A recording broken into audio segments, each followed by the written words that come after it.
way down to Rome. Seen the sun setting on the beach in Mexico.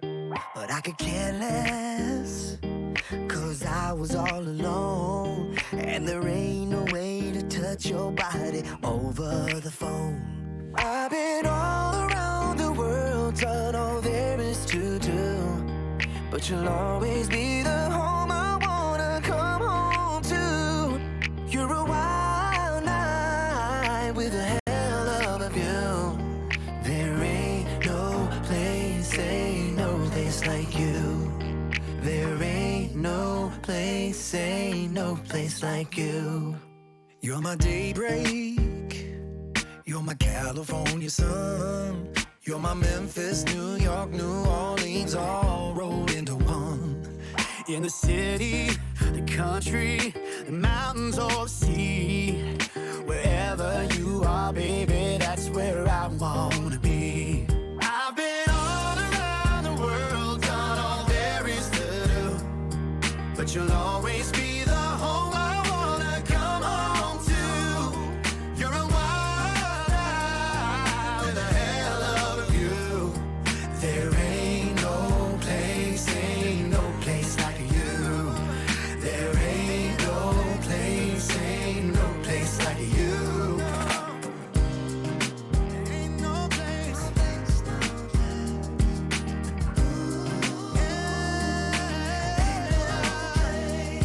Wherever you are, baby, that's where I wanna be. I've been all around the world, done all there is to do, but you'll always be the home I wanna come home to. You're a wild night with a hell of a view. There ain't no place like you. There ain't no place like you. I said there ain't no place like you. There ain't no place, no place. There ain't no place like you.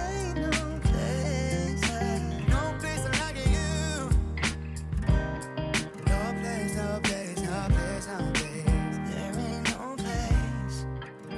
no place like you.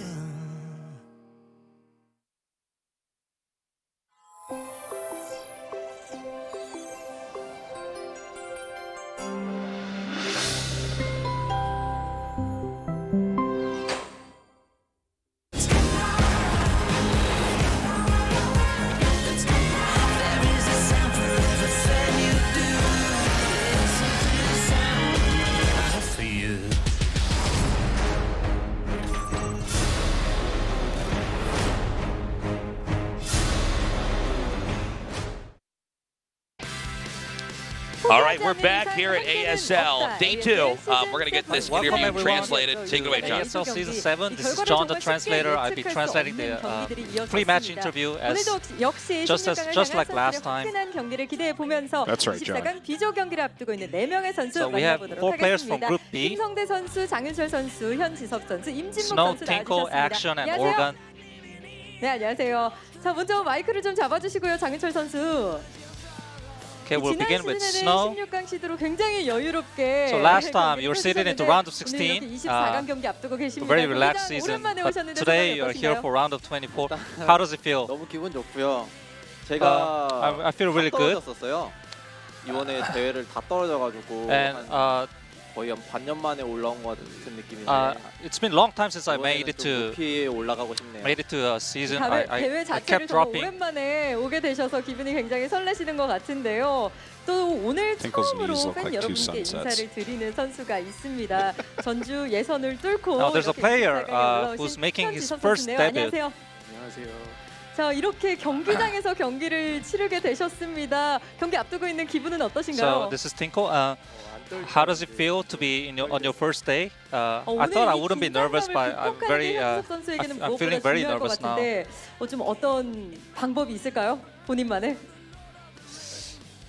Is there any specific way to mind control? And he said no. 네, 알겠습니다. 오늘 SK ASL을 통해 좀 긴장을 푸셨으면 좋겠네요, 또. 자, 계속해서 김성대 선수와도 좀 인사를 나눠보겠습니다. Moving on to 와일드카드 action. 전에서 정말 아쉽게 패배한 이후에 예선을 통해서 또 이렇게 24강 You lost in 경기를 wildcard 앞두고 match, 계신데요. but you came back 16강을 through 향한 각오 남다르실 것 qualifiers. 같아요.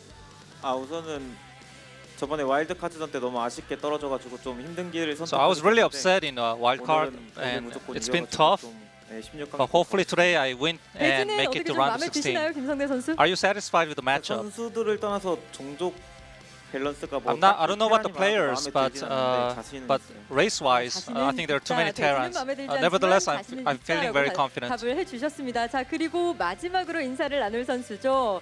MPL 시즌 2에서 눈물의 인터뷰를 보면서 저 역시 굉장히 뭉클했습니다. Lastly, 또 이렇게 Organ. 경기장에서 만나 뵙게 되니까 감회가 We all 좀 remember his 남다른데요. tear 이진혁 선수 오늘 이렇게 ASL from his 시즌 7 interview 24강 경기를 in 앞두고 MPL 계신 season 소감이 2. 어떠신가요?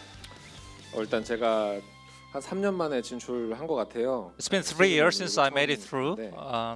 일단 너무 설레고요. I'm very excited. 준비 많이 했는데 I've made a lot of 신나게 preparation, 했습니다. so I'll try to 정말 enjoy 오랜만에 this. 선수로서 또 이렇게 메이크업을 받으셨다고 대기실에서도 얘기를 하셨는데 좀 긴장보다는 설레는 마음이 더 크신 것 같아요.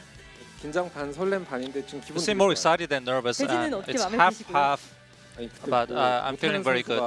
없어서 저를 제일 아래로 보고 준비를 했기 때문에 So I think everyone's better than me in the group. 치열하게 싸워서 올라가겠습니다. 오늘. But 네, 오늘도 I'll 역시 좀 fight 치열한 through it 난전이 and make it 예상되는데요. to 그럼 round of 이제부터 16. 본격적으로 팬분들이 남겨주신 질문을 now we'll move on to 하나하나 questions from the 선수분들에게 fans. 전달해드리도록 하겠습니다. 자, 먼저 장윤철 선수가 마이크를 좀 Okay, 받아주시고요. we're beginning with JD Snow. 상희님께서 남겨주신 질문입니다. MPL 시즌 2에서 보여주신 4 로보틱스 So 빌드의 your 전율과 4 robotics 감동을 build in 받았었는데 MPL season 2 was very impressive. 전략을 Will you 기대할 have 수 something 있을까요? special like that? 일단 저는 Again. 그런 식으로 게임하는 걸 좀 좋아하기 때문에 I enjoy that kind of builds. 좀 높이 올라가면은 또 보여드리도록 If I make it to higher rounds, 장윤철 I 선수에게 think I will 높이는 try it 어느 again. 정도일까요? And 이번에는 how 그래도 far do you think you can make? 시드는 받고 싶네요. 한 4강 정도. 네. I hope to 4강 receive 이전까지는 seed 그럼 this time. 기본기로 좀 Maybe 경기를 semi-final. 펼치겠다는 말씀이신가요? 그쵸. 이제 제가 뭐 기본기가 많이 딸리긴 하지만 그래도 요즘 들어서 많이 올라왔다고 생각하고요. 그냥 원래 하던 대로 기본기 위주로 한번 해보겠습니다. 네, 다음 질문까지 드려볼게요. I know I'm 저윤열님께서 I'm 남겨주신 not 질문인데요. so good with ungimmicky builds, but I try to play to the basic, fundamental, and 근데 좀 포부를 make 듣고 it through. 싶으신 것 같아요. 근데 Only 지금 the Protoss player 모든 has 선수들 Velcro shoes. 마인드가 똑같은 것 같아요. 다 자기가 우승한다는 마인드로 지금 다 하고 있는 것 같아서 So 저도 it says, I think all the players are 정말 here 한번 with the 해보고 mindset that they will make it all the way to the championship, and I too. 네, 또 준우승까지 want to 했던 challenge. 경험이 있기 때문에 장윤철 선수 이번 시즌 7에는 어떤 모습을 보여줄지 기대가 되는데요. 자, 계속해서 다음 선수에게 좀 팬분들의 질문을 드릴게요. 현지섭 선수 마이크 Okay, we're moving on to 잡아주시고요. Tinkle. 꽃보다 남자님께서 짧고 굵게 질문을 주셨네요. 현지섭 선수 당신은 누구십니까? So who are you, 일단 Tinkle? 나이는 26살이고 I'm 26 네, years 나이는 old. 26살이고요. 네. 약간 일반적인 테란보다는 좀 약간 사파 스타일로 게임하는 I'm not a. I'm different from conventional Terrans. I enjoy. 스럽게 플레이를 하는 테란이다라고 builds. 얘기를 하셨는데 정보가 살짝 부족한 것 Watch 같아요. out, 좀 ladies. 본인 PR을 해주셨으면 좋겠거든요.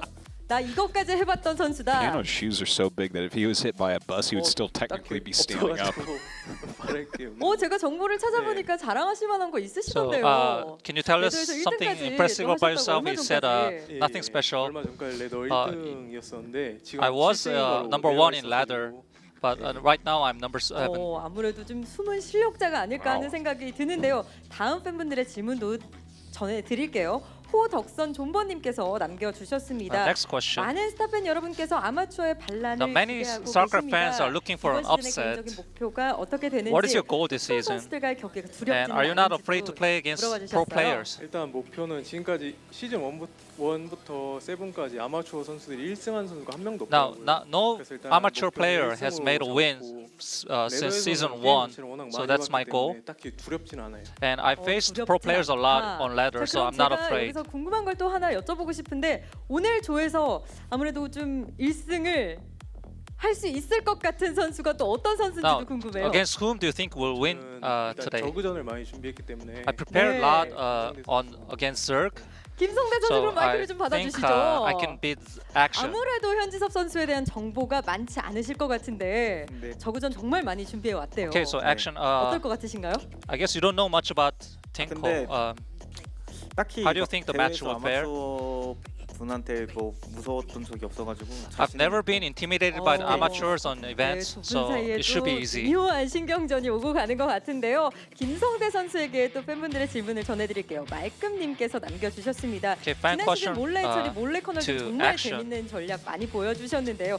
이번에도 좀 You showed 참신한 some lot of 전략 interesting 기대해도 builds like 그 이후로 Ninja Hatchery 경기들을 or 뭐 like 전략병 Ninja 걸려가지고 Nidus 졌다 뭐 Canal. 이런 얘기를 많이 들어서 전략병이요? Can we expect something 네. like that 대회를 again? 너무 밖에다 많이 짓는다 그래가지고 저도 습관이 좀 된 것 같아요. 그래서 좀 자제하고. I've been 근데 told that I built my 언제나 hatcheries 한 too 번쯤은 far, 무조건 so I'm 후반은 trying 나오지 to 않을까. refrain from that. 전략 쓰는 걸 좋아하긴 해가지고. 네. But I do like 써보려고. those kind of 상대가 builds. 방심할 때까지 기다렸다가 또 김성대 선수만의 좀 특별한 전략을 기대하겠습니다.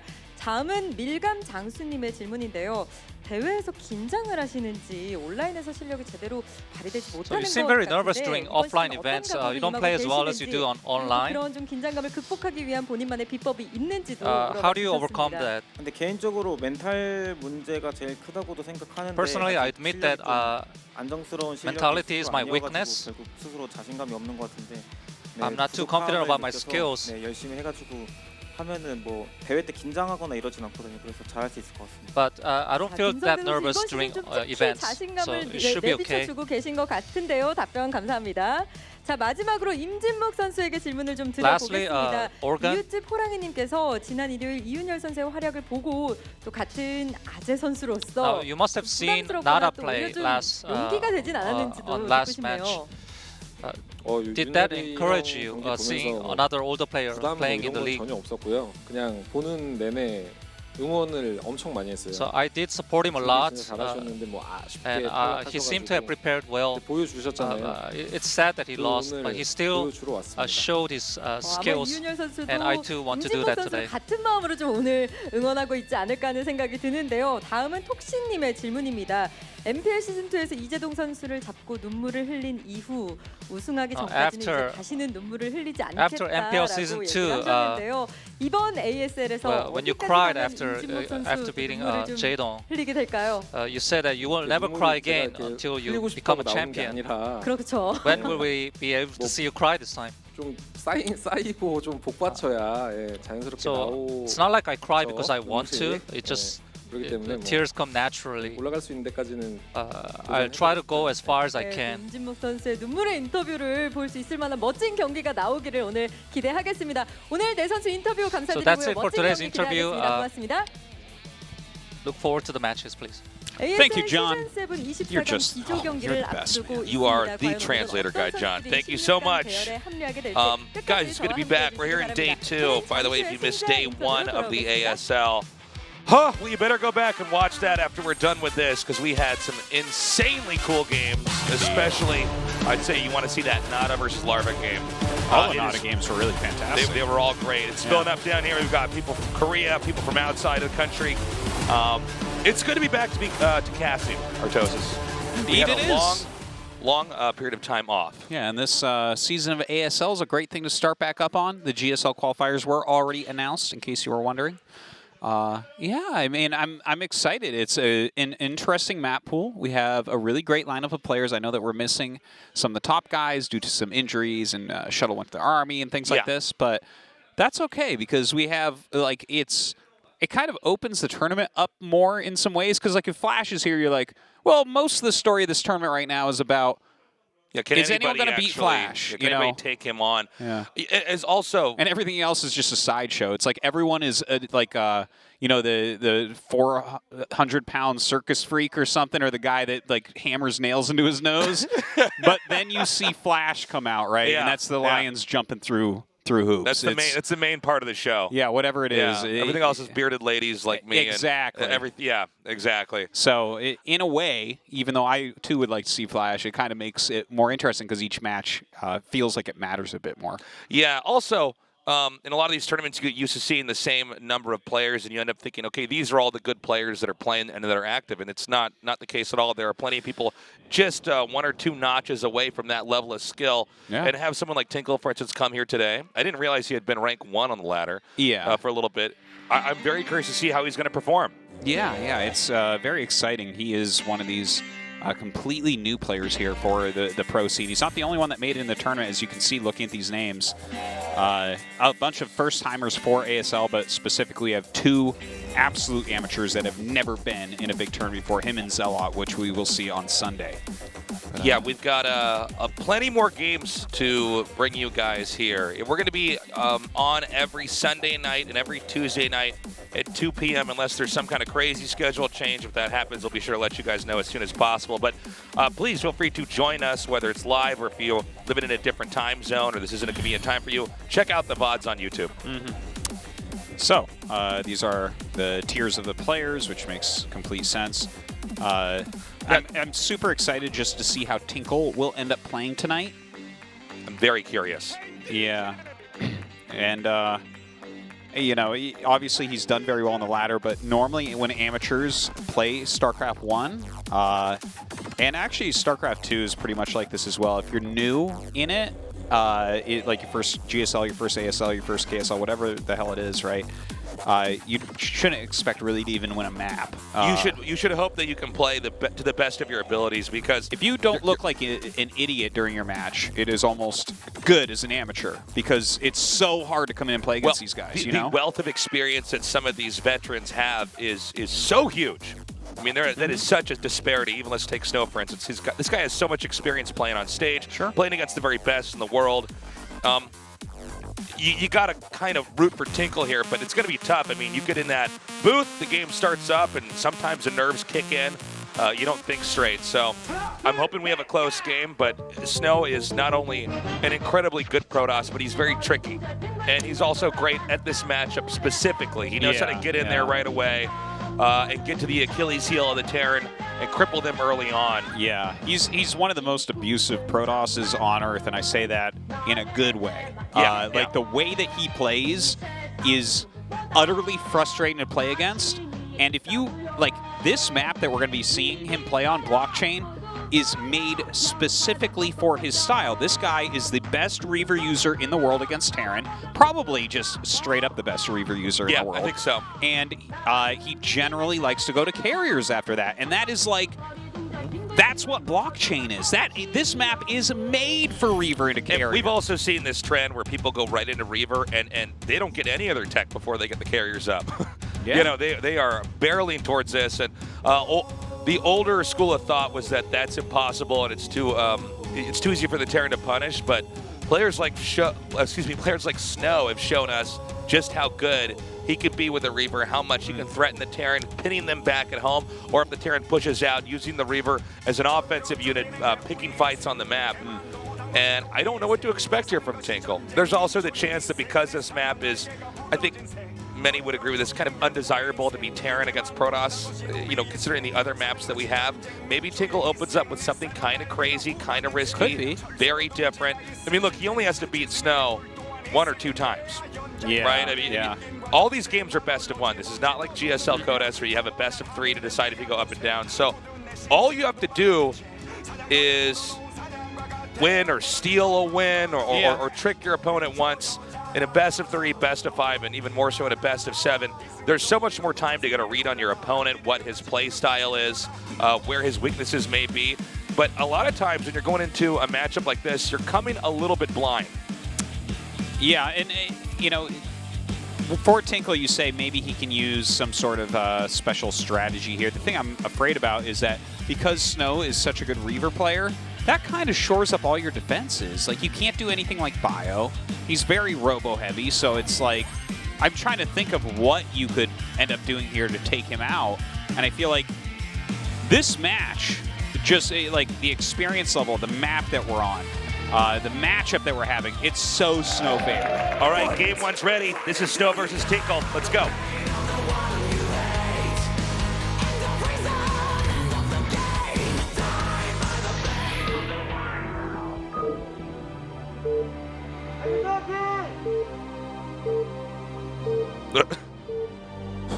What was we that? have a botched cheer in the audience? Maybe. Or one person Just cheered one out. guy's like, wow, Tinkle! Yeah.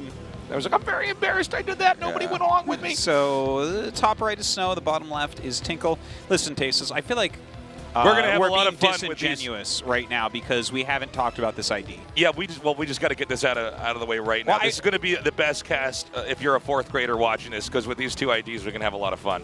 Yeah, I'm sure there's lots of yellow snow jokes that are going to come out. Yeah, but exactly. I want to talk about the ID Tinkle, right? And I want to, like, does this guy truly realize what his ID is? Yeah, actually, let me get my phone here. So, what is okay? How many definitions of tinkle are there here? Hold on. I looked it up because I was you're thinking. So good. Okay, I already did this. Okay, yes, because you know, I prep for my cast. Okay, I don't look up who they've beaten recently. You don't know every build that's but when been you used got before, an ID like Tinkle, I'm going to bring the definition because I was sitting here and I'm like, does he realize that his name means pissing just a little bit?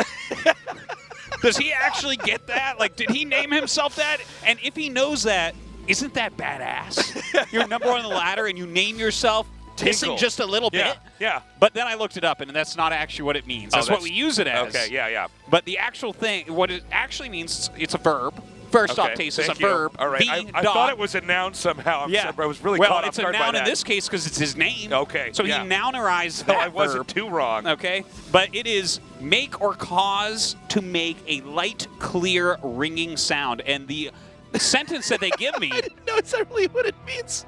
That's what it means, right? Well, that's why we call it that when we... Cool water tinkled in the stone fountains. Okay. Make or cause to make a light, clear, ringing sound. So I really, really wonder why this is his ID. And yes. It's like, you know, maybe there's something really deep to it where you look at it, it's like, oh, a clear, like a small ringing sound. That's what happens when like a bomb goes off. Like all you can hear is ringing. That's my play. I don't know, Tasteless. Yeah, I don't know. Or maybe he's like, he's such a badass. He's like, it's just like pissing a little. I don't know. It's like, you know, it's like when I go to the bathroom, but I don't have to, but I'm near a bathroom, so I'm going to go anyways. Yeah. That's when you tinkle. Yeah, that's true. It's true. So, tinkling is not like when you wake up at 5 in the morning and you drank too much water the night before and your bladder is ballooned out and you're in pain. That's no tinkle business. So yeah, I'm wondering if he truly understands the gravity of his name. And you know what? I don't think we're ever going to find out, to be honest. We have John the translator. We'll send him down. Pull him aside, yeah. Send him down and ask him during the interview. So for openings here, we had a Nexus and then 2 gates here and then a gas.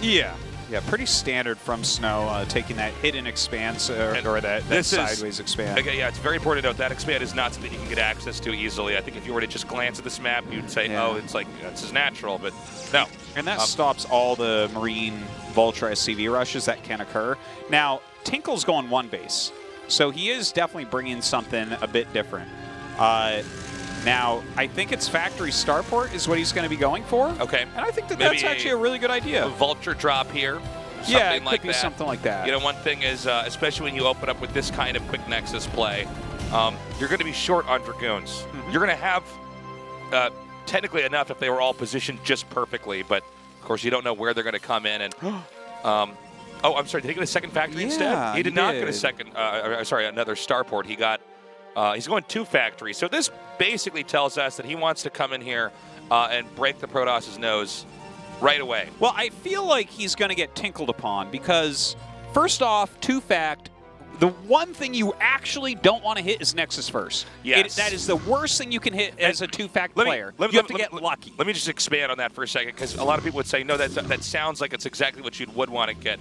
The momentum that you get when the second Nexus is up is usually enough to curb the aggression from the 2-fact. The 2-fact is great if they went 1 gateway and then they first, and then they got a Nexus later. That's where 2-fact is a killer. You end up in this moment where you have 4 Dragoons and they come out and just start running over everything. And you know, Dragoons are already pretty tricky to control sometimes. Sometimes they just get stuck on something and you lose. So this is going to be unfortunate here, but let's see if Tinkle has any other tricks up his sleeve. Well, look, I appreciate that he's bringing a build like this, but playing against this Nexus and where this Nexus is, not only is he playing against a build that is basically, and he's going to scout it too. Oh my, well, That's enough of a scout. I think you basically know. You're not 100% sure it's not starport, though. And it is starport as well. So the starport is the saving grace here, 100%. Yeah. If this was just a 2-factory trying to bust, that would have been really bad. But if he was going to try to push up there, we could have had a problem on our hands. But possibly with a dropship, maybe he can get vultures in a certain spot where he can do some real damage here. You know, it's the one thing about when you do the quick nexus is that things have kind of come out a little bit late. You definitely have momentum on your side, but your robos later. Therefore, you don't know where to put your dragoons. Putting a vulture out here like this and planting some mines can make the Protoss feel a little bit more threatened at the front of their base, and then you could dive inside their natural and get kills on workers over there. Well, it's a good strategy, I think, from Tinkle overall. I was a little bit nervous when I just saw the second factory, but it makes a lot more sense here, right? Like, he's pushing with some units. He can kind of, you know, elevator in even. Normally not a Terran move, but definitely something you could try here. I was wondering about that when I saw him move up there like that. I thought, okay, maybe you can actually position something up there. You can build pretty much anywhere on this map, by the way, so there's definitely some cool tricks for Terran to try to create some interference if they attack a certain location. The Protoss can't clean it up as easily. Well, the Dragoons are spread like reasonably, but this setup with the Marines and tank coming around in the high ground and the fact that that pylon is so out of position, I tell you, I kind of think that Tinkle has some real potential here. Yeah, now if this doesn't do any damage or it's shut down, it's almost impossible for Terran to recover. Terran has not gone for any kind of economy play. All right, he's laying his mines out here, and these are up a ramp, and we don't have the observer yet. He was building a robo. But this is... Ooh. Oh, you know what? This actually might work Artosis. He's got these mines set up here. These Dragoons can't really escape. Oh, great play, though. Awesome. He actually managed to take out that group of Marines. Oh, but some great mines go off there, and now he's hitting these probes pretty hard. Misses a few shots here and there. Doesn't get quite as many as I think he was really looking for. But you know, this is where the adrenaline's really kicked in here, by the way, for Tinkle. He's suddenly actually doing the damage, but is it going to be enough? I mean, the Nexus is still there. He's got some vultures coming in here to hit in the front. Oh my god, and with just a Zealot on the ramp, this is definitely something he could break through if he hits those shots. The Dragoon's coming over, so he will have to back up, but more drops over here as well. Okay, he's dropping Dragoons over here. He knows if he could just get rid of the tank, everything else becomes manageable. But I think with the drop ship there and those vultures, these 2 Dragoons are not going to cut it. Is he going to make a scout, do you think? Because he has a Stargate. Yeah, I actually think it would be a bad idea. Scout would be an amazing make right now, but it looks like he's not. I mean, his economy is definitely very hindered at the moment. He's not really mining from that Nexus that he made. He's lost some probes here and there. It's a tough situation for Snow right now. Another drop here. This is a lot of vultures, though, and he's not targeting that tank yet quite right. Snow's actually kind of having a little bit of a hard time here. Is he actually going to... Is this tank just not going to die? I can't believe that he did not target that quicker, but you're right? Like, if he had targeted that right away, definitely would have held this better. He does end up holding it, though. Now, here's the problem. Even though that was really exciting from Tinkle, and he got a lot of kills there, and he really dragged the game out to the point where Snow was not mining from that base for a long time, I actually still think there's way more momentum here for Snow. Look, this new expansion is just now coming up. Yeah. The other additional factory is finally on the way here. The supply is 70 to 39. Yeah, you're not wrong, Tasteless. I hate it when you're not wrong. This is unfortunate. It's also when you do these one base openings, although your second base is later, the third base timing is also weird. Like, tempo-wise, you're more comfortable as Protoss here. So the way that Snow is navigating this way is to be expected. He has enough gates that he can kind of deal with anything, but he's going for carriers behind this. Yeah, and he's going straight into carriers. There's 4 facts, just 2 bases for Tinkle over here. I mean, I want to come up with what he should do, but I'm a bit unsure as to like how you're trying to win this. I mean, I like the fact that he's dropping off a vulture here and there. He tried to drop a vulture tank over where the regular natural is. Obviously nothing there, so that didn't work, but trying these things is important. And even scouting that Stargate wasn't making, like that's something, right? You're kind of keeping track of when carriers are going to come out because you know that they are inevitable here. This is another very subtle but unfortunate thing that Tinkle's dealing with, is that he didn't have anything properly set up when he opened up like this to stop observers. So there's an observer that's literally been watching the dropship load up tanks at the natural. So a lot of these attacks that could have been a surprise and could have caught the Protoss off guard and killed a lot of workers, there's a much higher likelihood that this will just get caught and killed, which could put Tinkle in an even more perilous position. He's going to start throwing down a couple turrets here, at least. We don't see him getting any sort of third base or anything, but a second dropship. Very cool that he's going multiple dropships right now. So, going to run the vultures up. I think, what is this going to be, like 4 tanks and then a bunch of vultures? I mean, moves like this are really strong. Okay, he's coming in. He closed this, though, didn't he? Yeah. Yes. Very nice. So, he could still try to ferry the rest of the army over there, but you know, with these Dragoons coming up right away, I think they're going to be able to take out these tanks with ease. 4 Dragoons can shoot down 4 tanks pretty damn well. The Vultures are going to come in here. I have to imagine there are more Dragoons coming through. Pretty good targeting overall by Snow, chasing these Vultures down. Let's see if he can actually get the probes. That would be huge. Okay, the probes are being evacuated, but the Vultures are still in pursuit right now, doing a lot of damage. In fact, he's going to try to pull these probes into the other direction, where he at least has some Dragoons and Zealots that can try to block this off. But, I mean, he got almost every single probe there. Yeah, he's doing some really decent damage. He's connecting some mines and stuff. He lost at least... No, he didn't lose either of the dropships, actually. Oh, he didn't? No, he didn't. Oh, I guess that's right. I mean, 3 Dragoons targeted 1, and then they started trying to hit the Vultures instead. And I tell you, this is a Snow map and a Snow matchup, and the fact that our amateur player Tinkle here is doing this well. The first couple carriers are out, but like Tinkle's playing really, really well strategically, I would say. He's making some great moves. Strategically, it was like a cool opener. And now tactically, he's doing great things, right? Like, yeah, he closed that assimilator thing. So he's like, okay, I dropped the tanks here. The goons all move up. He's like, okay, now I fly over all that with the dropships, drop out the vultures, and get probes. And it's like he's making the most of what he's got. Oh, he's going to get that dropship. Oh, man. You know, you got to keep in mind here, guys, the dropships are kind of the only thing that Terran has going for him right now. Protoss is teching in this direction where the combination of the carriers and Dragoons is going to be a tough balancing act for any Terran to take on. And you know, with all this harass going down, even though it's exciting to see all these probes get killed off, this just means the army is going to be considerably smaller when the actual big main game-ending push comes out for Terran. Yeah, well, you know, he's sitting here on 2 bases right now. He is getting some upgrades and whatnot. I don't think we have a science facility. So that makes it a lot harder. Like, +2 attack is so crucial when you're fighting against carriers.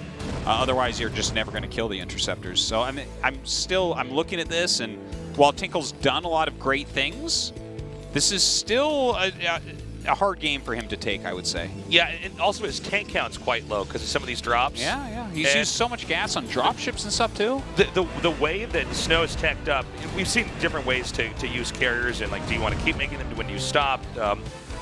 Do you only make carriers? In this case, he's actually got a lot of gateways and then a very moderate amount of carrier production. He's got 2 Stargates. And what's really scary about this is it's no longer a matter of did you make the right units for Terran. It's like, can your army hit the right parts of the other player's army? Let's say that the carriers come out. You can snipe down all the tanks with the carriers. Then the Goliaths aren't going to beat the Dragoons. Well, your carriers can back off. We don't even have to think about that right now because he's actually going 2-port Wraith with Cloak. Unfortunately for him... Oh my God, I hadn't even caught that. Okay. Unfortunately for him, the Observer just saw it, and he brought his Goliaths back and scanned the Observer, attacked it, and actually pushed it into the Starport. So if Snow... Like, I think Snow knows that it's Wraith, and when you know that it's Wraith, it's, like, really easy to counter. You get, like, observer speed, you make a bunch of observers, and if they go for a lot of Wraiths, you just make a couple Corsairs. Yeah. And you could even upgrade Disruption Web if you want in this situation, since you already have the Fleet Beacon. It's very, very tough. It's not the conventional way to beat players who are going carriers. It's kind of a sneaky way where you can try to blindside them. You know, most of the time the observers are spread out all over the map to spot for stuff. Yeah. You're not worried so much for your carriers getting assaulted by a bunch of Wraiths, but if you can actually get the Wraiths in their cloak and gun down the carriers, then you usually win the game. If you're behind and you feel like there's you feel like you're not going to be able to beat carriers, it's a great thing to do. Yeah. If you're not behind or you're ahead, there's no point because it can be countered so hard. It's such like a sharp counter to carriers that's only good in a couple circumstances. So like you'll want to go Goliath at that point. But in this type of situation, I think it was a great call. It's just that I believe that Snow knows. Yes, he has Corsairs now. So once those Corsairs come out, the Wraiths are as close to useless as you can get. Yeah, it's a very, very bad investment at this point in time. We did see a few turrets being laid out kind of in the middle of the map as Tinkle wants to have a little bit more to help fight off observers and carriers and the such. But again, I just feel like this is going to be a very tough one for Tinkle to pull off. I think Snow has pretty gracefully navigated this game to a pretty substantial lead. Yeah, he's definitely in a good spot as his carrier count grows, and he's countered the Wraiths already. Hit and expand, okay, I like it. That's actually one of the better moves to do against a player who's going carriers. Yeah. To hide bases, because the Protoss' army is a little bit more sluggish. Now, we got an attack coming in here. Watch carefully and see where the carriers can snipe down the tanks. So it's Goliath alone against carriers comboed with Dragoons. It's a horrible fight for Terran. Yeah, like, this is really lopsided, these two armies. I just, like, maybe because he has Goliath Wraith, there's some way to pick off Observers and Corsairs and then do the death blow with the Wraiths, but I kind of doubt it strongly. Okay, another scan here now. You don't have to just kill the carriers to win the fight. If you have enough Goliaths and turrets, let's say, sometimes you can kill all the interceptors. The Protoss will miscalculate, all the interceptors die, and then the Protoss is actually really, really exposed. A ton of vulnerability there. Yeah, and that's actually like the kind of standard way to deal with carriers nowadays, is you deal with interceptors over and over and over, and you only target carriers when they misstep, when they go too far forward. But unfortunately, he's just now making a science facility at almost 17 minutes. So oh, wow. That's like, he was sitting here with +1. It's so hard to kill interceptors. And now the ground army is going to come in here, and the symbiosis of Zealots Dragoons with carriers should be too much here for the Terran. Yeah, this is not looking too good for Tinkle. Although I will say, I think Tinkle had a pretty exciting opening. Look how many observers he's got there. He's never gonna, he's never gonna lose the cloak, especially with these Corsairs here as well. Oh, totally. Corsairs, by the way, guys, only to also help get rid of the Wraiths. And look, I think that Tinkle has put on like a nice first game. This is, again, this matchup, this map, the experience of Snow, everything put together really made this look coming into it like this was such a difficult situation for Tinkle, but he gave himself a bunch of opportunities. He was trying to make plays, and he was making plays. And yeah, it seems like it's not going to end up working out, especially as Snow scouts this hidden base. Yeah. But Tinkle is impressing. I don't feel like he's playing bad at all. It's also kind of sad because you see Tinkle kind of hold that attack off. You think, oh, maybe he's got a shot. And then you realize Snow is actually maxed out. While he was fighting, there was nothing but ground army coming into those gateways. And as Terran tries to expand out here, this may actually be what is the killing blow. Yeah, trying to target down that carrier, but just doesn't have the damage output. Bunch of SCVs out here. Oh my god. It looks like that should be it, but you know, I'm not counting Tinkle out of this group quite yet. Yeah, GG. I mean, no shocker there that Snow, the best PvT player in the world right now, manages to take out a Terran. But Tinkle's opening was pretty damn strong. I can see why he's been #1 on the ladder. Yeah, he played a pretty solid game overall. He had some great tactics in there. You know what? Life gave him lemons here, and he made yellow snow, and that's about as good as you can do in this situation. So I'm looking forward to the loser match quite a bit, actually, because I feel like this guy definitely is of the level where Action and Piano are going to have to watch out. And even if he meets Snow again on the final match point, that's a much more doable map for Tinkle. So, all right. I have a light ringing sound in my ears right now, and it's of an up-and-coming Terran player. So funny. Guys, we're going to be going to a short break. When we come back, we have our next best of one. It's going to be Action versus Oregon. Stick around.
오늘은 어떤 영화 볼까? 영화 관련 콘텐츠를 검색해 볼게요.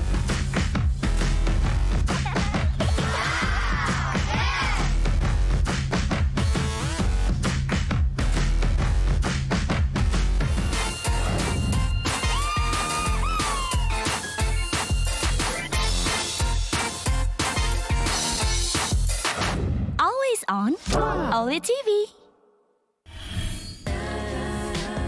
나는 가끔 너의 손을 놓고 내 입만으로 외엄을 내보면 또 어떻게 될지가 난 궁금해 다만 문득 너의 눈을 바라볼 때 호기같이 떼어주고 싶어지는 날 믿는 같은데 우린 섬에서 수영해 우린 섬에서 수영해 우린 섬에서 수영해 미답은 나의 우린 섬에서 수영해 우린 섬에서 수영해 우린 섬에서 수영해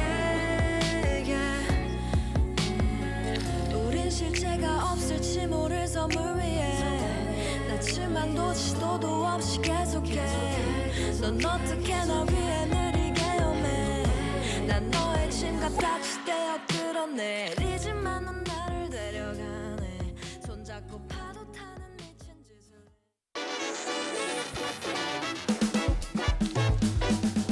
Okay, we're back. Time for game 2 here at the ASL. Snow clearly looking like the dominant PVT player that he's been for the last few years. But this next matchup should be pretty interesting. Oregon versus Action. I think Action's supposed to take this, right? The thing is, Oregon's always been very good. He can basically beat anybody, but because it's a best of one, I think, okay, well, you only got to get one win off your opponent. It's not like it's this best of 5 where I would say in the long run, Action would win more games. Yeah. Oregon could do something cheeky and maybe pull off a victory. Yeah, I see what you're saying, and I would apply that more to his other matchups than this one because I think that Oregon is very solid overall in TVZ. Yeah. But Action is quite good, in ZVT himself. So, like, he's quite good in the later game. He's a very good defiler user and things like that. This is not much of a defiler map. This is really like a Muta map into Hive Tech, but Piano is really good at things like SK Terran, very aggressive drops and things like that. So I think he definitely, like, if you play that type of style here, you can definitely pick up a win against Zerg. But you got to be a little bit worried about this map because it does have, the third gas that's just like, Zerg just gets it. That's it. He gets it. Yeah. The third gas is pivotal in this matchup because Zerg need to have that much gas coming in to get to the higher tech that allows them to actually combat with a lot of the mid-tier tech that Terran has. So there's been some experimentation here with maps and third gas availability here for Zergs. And don't take that the wrong way. It's not that it's imbalanced and we need to help Zerg. It's just let's see what happens if we can give them quicker access to this. The thing that you should really keep in mind is that the gas runs out quickly. There's only 2K in those gases, and that's kind of the way. Because if it was 5K, it would be like, okay, Terrans aren't going to play this map. We're all going BBS. Yeah. But with the 2K, it's like you can outlast that. There's definitely builds and ways to play against. I think for the type of map blockchain is and kind of the frustrating strategies that it makes you play with, I think it's actually very well made overall. Like some of the thought put into it with the rotation, the center of the buildable terrains. Yeah. The wide drop pads that you have, the lower gas and mineral counts on the safe bases. Like, I don't know. I think that this is, as far as maps like this is really well made. And RTSs can go on and live on forever because of the map function.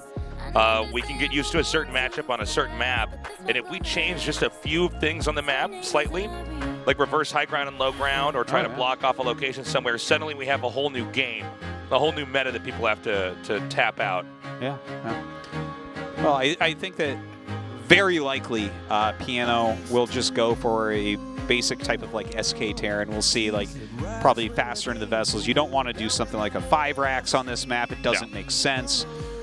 You really do want to tech quickly here, but not necessarily like a 1-1-1. That's definitely been falling out of favor as the Zergs have gotten quite a bit better against it, so we've been seeing a lot more SK, and I think that that's where Piano shines anyways. So, by the way, Piano has been around, or Oregon. His idea has been Piano sometimes and Oregon other times.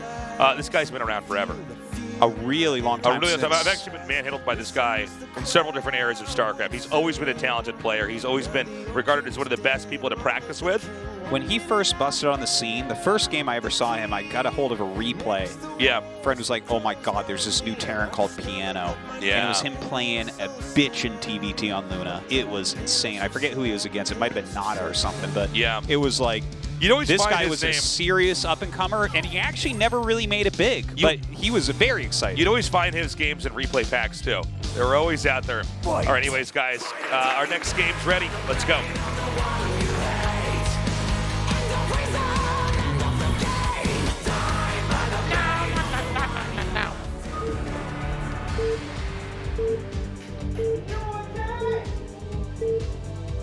Okay, so we're 0-2 in cheers here in the audience today. Yeah. You know what?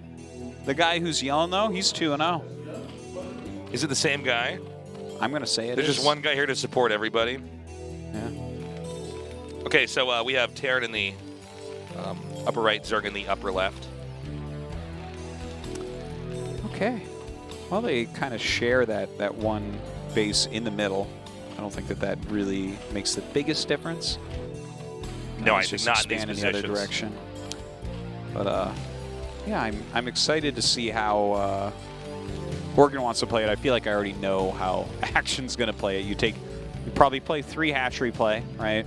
Go into your mutas, take your 3rd gas, and tech right up into Hive. And Action's had a lot of really impressive wins, a lot of big upsets here. I mean, now that we're in 2019 and just getting back into casting StarCraft Remastered, I really look at Action much differently than I did when we started out in 2018. Yeah. Where I thought, okay, I know he's good. Everybody says he's good, and everybody says he practices more than everybody else, but he wasn't. I'm like, oh, but come on! I mean, of course Jaedong's going to win, or of course Larva's going to move on. Of course, not as going to win.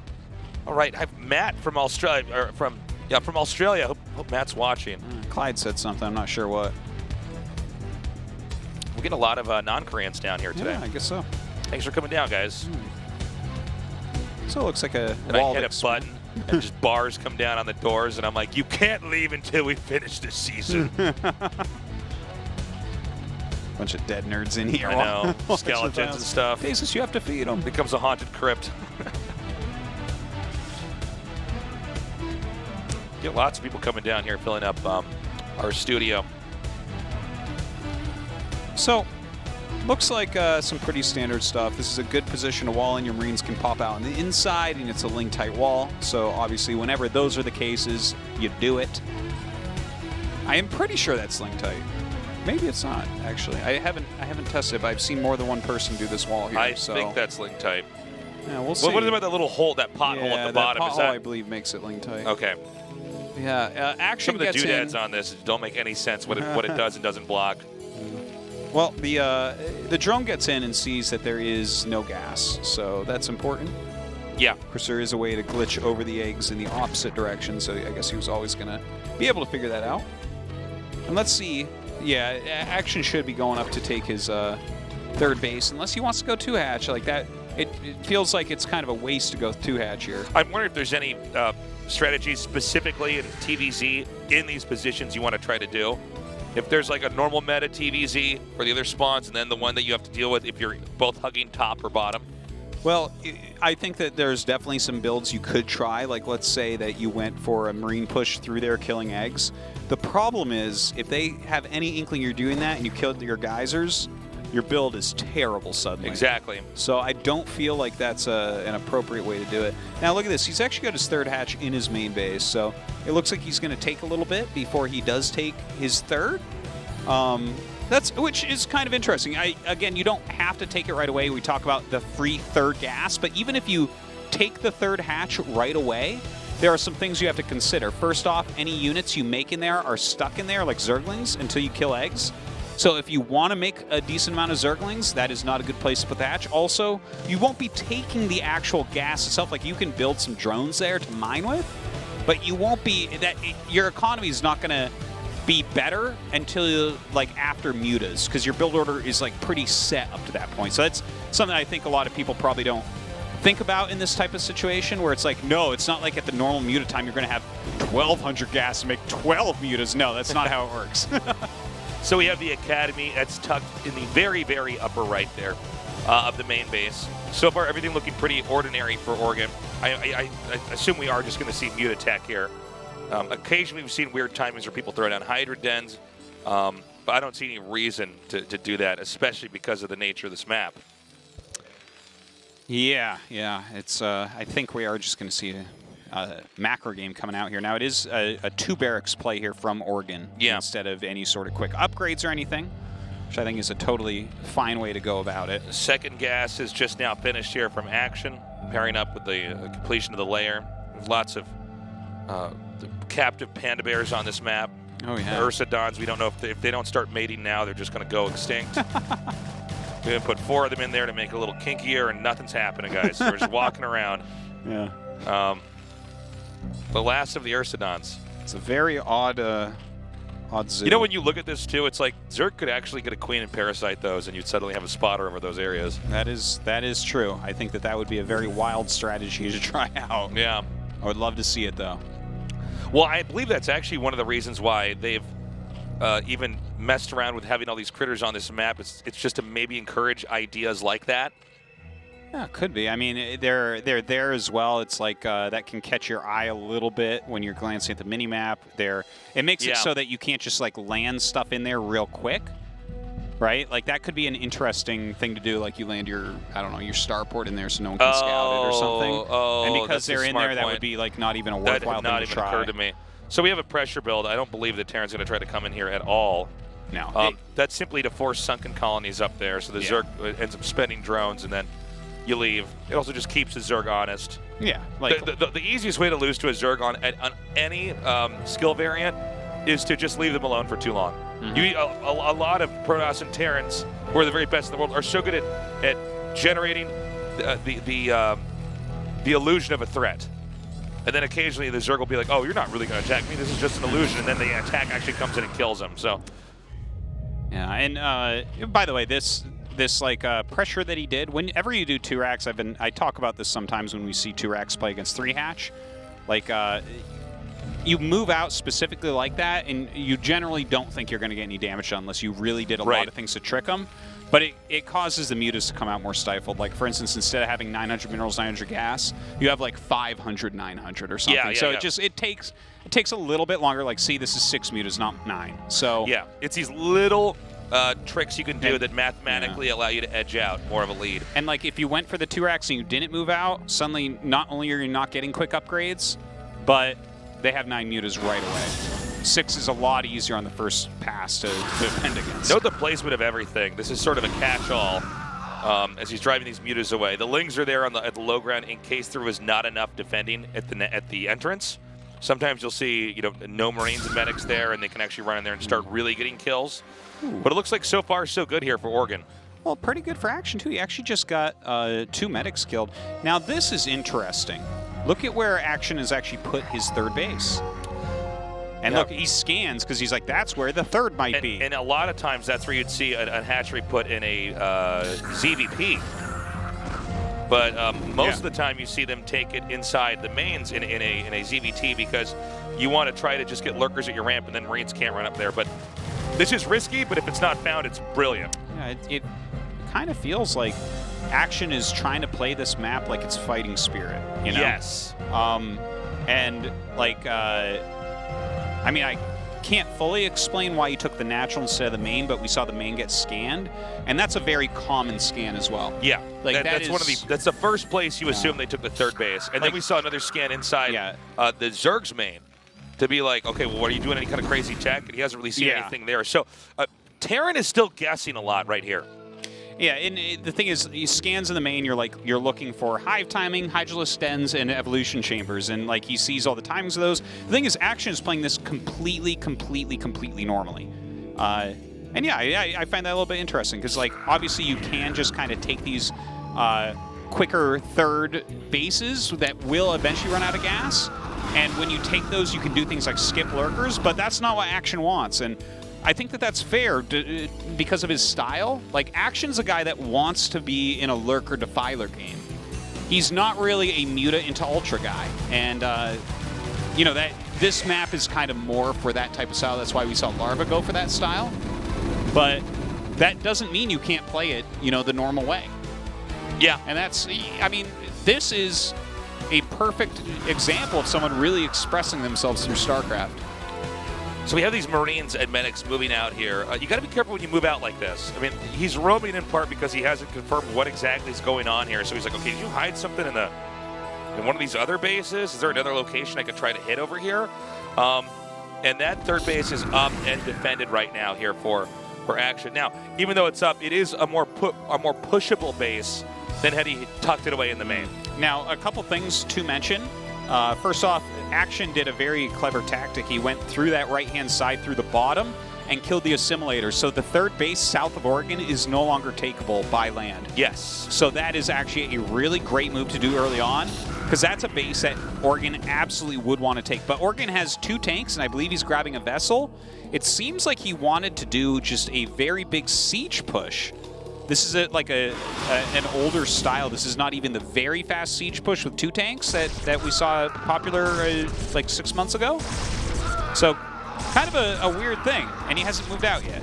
Yeah, right now what's happened is there's been a third base dilemma created here for Terran, right? Oh, what happens there? Caught a dropship. Dropship unloaded. Terran needs to get a third base or win on 2 bases. And so what Action's set up for now, oh my God. Hold position lurkers. Oh, yeah. Beautifully that's done. So painful. Oh my God. That amount of damage. That paid off so well there for Action. Yeah, and he went dropships that did nothing.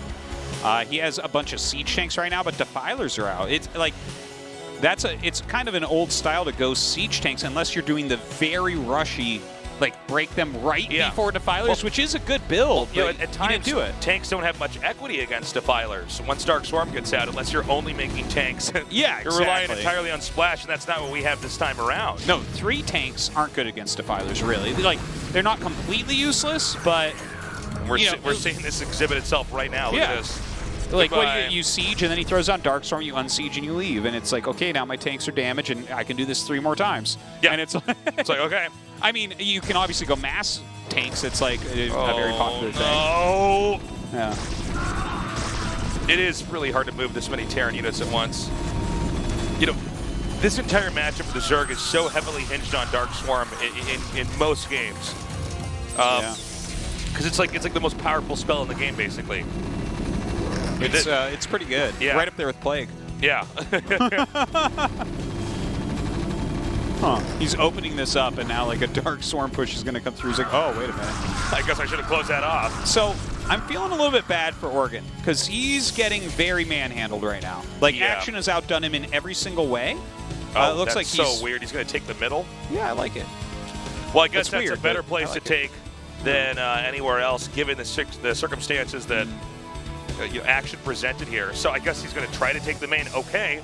Well, you know what I think is going on in this game is that it's like we mentioned, it's a little bit peculiar that Action is playing this 100% standard, right? He's playing it like it's Fighting Spirit or something. He's not playing the map for what the map is. Yeah, and it seems to me Oregon's build was prepared for someone playing the map in a more abusive manner, where you're like kind of taking the bases and you're like, oh, I'm gonna like get my tech up, and then in a situation like that, right, you're gonna like your siege tanks are gonna be hitting a bunch of sunks. They don't have defilers. Yeah. Like if you play this in the way where you take those middle bases with less gas, you're not gonna go defilers. That's not your aim.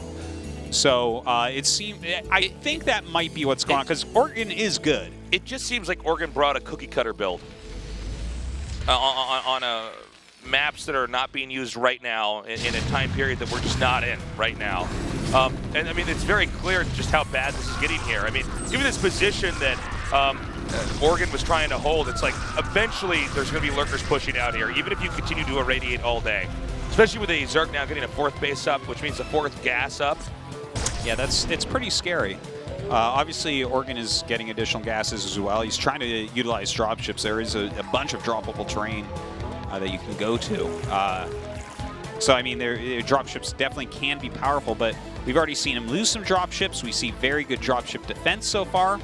And the more vessels you lose, the more dropships you make. Oh, my God, and here's the plague. Yeah, the less vessels you have. And against this type of play, you really must have quite a few vessels. Okay, now here comes those dropships. This is really the only thing that Oregon has that might be able to do something. Is action ready? Oh my God. Okay, no problem. He saves it. NP, buddy. But where do you go now? Now he knows that the dropships are coming. Drop him with the Panda Bears. Yeah. So you start making babies, you guys are going to go extinct. We're going to make sure of that. Yeah. Now where will the dropships go? Does he simply not drop because they got spotted? I think you got to make something happen right now. You have to make a play. You see Scourge fanning out, hoping to catch some of those dropships. Oregon almost did kind of like a fakie here where he ran away and then he's going to drop back into the same area. Oh, man. Oh, I don't know about this. Oh, God, and there's Dark Swarm down here. And then there's Mutus over here. Oh, boy. Oh, man. All right. Well, if you're new to Terran, this is an R-rated game for you. This is just horrible. 5 down, doomed to failure, starts with P. Wow. Okay, so that just got completely shut down, but Oregon does have this center base. It's just like, is Zerg going to be able to come out there and get it? By the way, Zerg knows about the center base, right? I don't know if we've actually had anything scout that. I don't know if he knows, but I don't feel like it matters because even though you still, like, action's up in supply, we've seen so many vessels die, we've seen so many dropships do nothing. The only thing Pano really has going for him is decent upgrades. Yeah. Like, if you want to play a game like this against action, you gotta right now have 6-8 vessels. You have to. We're also getting to the point where ultras can start to be mass-produced, and that's where it's no longer as much of a tactical game of trying to assassinate the Defiler before the Dark Swarm can come out. Now Zerg has push power. Zerg actually has some real muscle on the map, and you can actually just come in here and start taking out key positions. Well, I tell you, Tasteless, I'm feeling bad right now about our Terran guys. At least one of them is going to win in the loser match, right? Yeah, there's that. Okay, a great defensive matrix there. Yeah, that was really, really nice. By the way, guys, Firebat's not as great under Dark Swarm as you'd think. It would seem like that would be the most logical response. They don't do as well. Well, they don't do well against Ultras specifically. Yeah, and lurkers. Burrow a couple lurkers there, and the Firebats are probably not going to be your key choice. It's actually kind of interesting. There's this new strategy that Flash has shown a few times where he ends up switching into mech very late while going 3-3 bio, where he makes gigantic amounts of Firebats and surrounds lurkers under Dark Swarm. Wow. It's very interesting. I wonder if it'll catch on, but... By the way, we have two battle another time, another place. 2 battle cruisers coming out here now. This would have probably been a lot more effective had Terran been at least even in this game and not horribly behind. But you've got to use battle cruisers as part of a multi-pronged type of thing going on. And the thing is, action specifically is very good against battle cruisers. The trick is you make some mutas because they prioritize those over Scourge, and then the Scourge just run into them. So if they still have mutas alive, it's not quite as useful. Again, the lurker push continues to come out here. Now, although the expansion in the center of the map has been denied, the CC is currently floating in the air. There is a Terran expansion in the center right, and I think it could be attacked, but to get a Zerg army over there is not going to be that easy. Yeah, that's actually quite true. When Terran takes those bases, at this point in the game where it's like you don't have any sort of control and mutas don't have upgrades, it is very hard to actually attack those bases, but Oregon doesn't have a lot going on right now. He has mass dropships. If he can, like, wreck a base and not lose all those units in the dropship doing it, then that's where we can see the comeback potential. Okay, another big drop coming in here. It's definitely been spotted. We have 2 Scourge already taking out that initial dropship, the one in the lead. But is there anything else over here to help fight this off? I don't know. Let's see. I mean, there is a Nidus, so he should be able to get some units up here. Yeah, it doesn't seem like he quite had enough. No. it's not always just like what's inside the dropship. It's how much actually got out and started doing damage where you could get a foothold where you're dropping. That's why it's usually bad news if you see a drop going into somebody's base and there's anything on the ground running there to try to meet the units as they increment out of the dropship. Quite true indeed. Some Lings get into this third base. Doesn't look like this is going to be staying up any longer. Yeah, you know, the problem right now is that there's basically no minerals left here for Oregon. Yeah. And Zerg is still able to expand and grow on the map. And a lot of this is going to come down to the fact that Action really well hid that third base. And Oregon didn't know how to push it early on. Great flag there. This is the end. Action has so much. You can kind of just look at the mini-map for the story of this game. Look at all the brown dots everywhere. Look at the streaming units coming up. There's just nothing left here for Oregon. There it is, GG. All right, so Action wins game 2, and this means we're going to have Action versus Snow in the winner's match. Yeah, I think it's a little bit expected. These are the two players in the group that you kind of should consider the favorites and the stronger players. And definitely can be a good match. Once upon a time, Snow would always lose to Zerg, but now is not that time. Yeah, maybe Action actually can get out first. Yeah, I would say it's definitely possible. Remember, you got out of the Flash Jadon group and screwed up everything? Yeah. Yeah, that was fun. That was crazy. And you can see Oregon's really feeling the hurt here. That was a frustrating game. He was very much confused in a lot of the important parts of the mid-game. And Action, frankly, made it look easy. I mean, eventually, there was no way that you could both push and have secured bases as Oregon. And there were way too many ultras out for you to have any kind of finesse play and come out on top that way. Yeah, it just did not work out very well for Oregon. I think if Action had played more to the map, Oregon would have had a much better game there. Yeah. But Action played completely standard straight-up play, and it doesn't feel like Oregon readjusted to that quickly enough. He was playing the matchup, but not the map at all. It was like a build that on many maps could work, not on that one. Well, Oregon goes down to that loser match to play against Tinkle. We'll see if he can defeat the up-and-coming amateur player. I actually, looking at the way both of them played, I preferred Tinkle's game over Piano's game. Yeah. Well, Tinkle at least had a strong start. He just wasn't able to keep the momentum and keep on doing damage over and over, and eventually the late game became pretty easy for Snow. I felt like when we watched Oregon open up, it didn't seem like he had mapped out or prepared quite as well as Tinkle did. But it's going to be a different matchup as well, so. No, certainly. So we'll see how that one goes. But up next, Snow versus Action. We're going to have someone go into that next round. Yeah, I mean, Snow and Action, the players we're expecting to move on, but we're trying to be very vigilant of possible upsets here because we already saw Action play amazingly last year. Maybe we're going to have one of these two other players have an upset as well. We're going to go to a break. Stick around. We'll be right back.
오늘은 어떤 영화 볼까? 영화 관련 콘텐츠를 검색해 볼게요.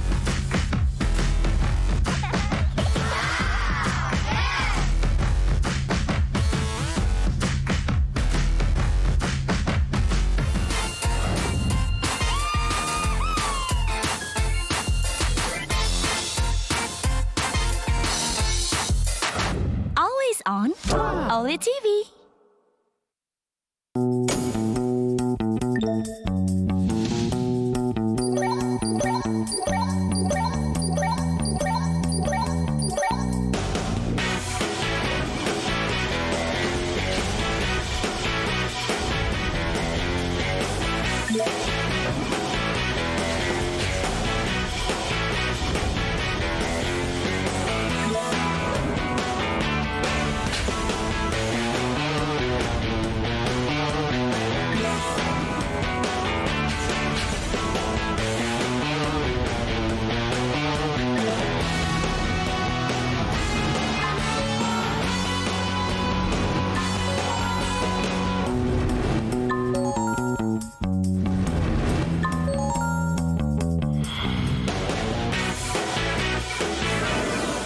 On Only TV.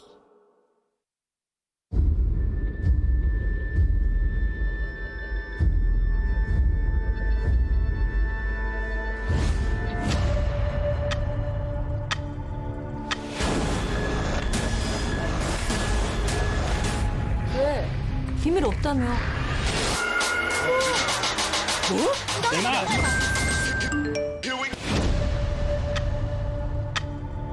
After the war, resources ran out. Cities were put on wheels. Earth became a hunting ground. Do it!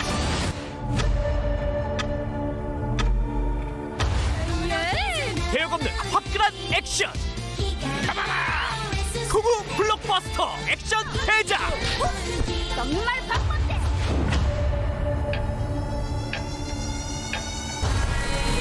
지금이 바로 대한민국이 변하는 순간이야. 완전히 새로운 대한민국을 만들 거야. 가난한 사람들은 더 가난해지고 실업이 일상이 되는 세상. 일본판 이거 애국아 이거. 애국전 하셨니? 뭔 더러운 짓을 해도 아무도 못 떠들게 하면 되는 거야. 이거다! 나라는 내가 다 네 살이다 이거.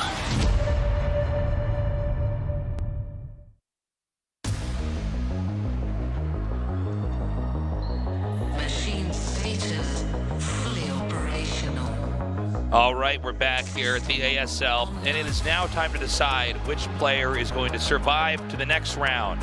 Will it be Action? He has had an incredible year in 2018, really asserted himself and proved that he can actually play with the very best of the best. Or will it be Snow, a player who's known as having the best Protoss first Terran in the world, but of course has to face off against a Zerg player in order to get to that next level. He's been historically weak against Zerg, but he has been shoring that up in the last year. Yeah. Still, I feel like Action outclasses him in this matchup a little bit.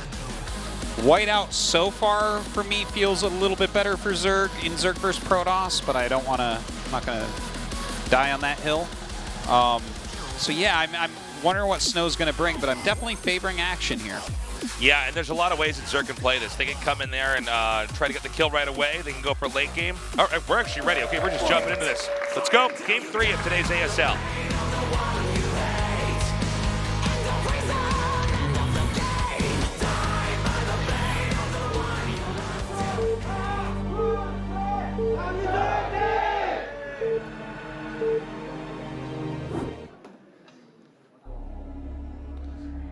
Okay, we've got Zerg in the bottom and Snow in the top right. There's Action, Monopoly on eyebrows.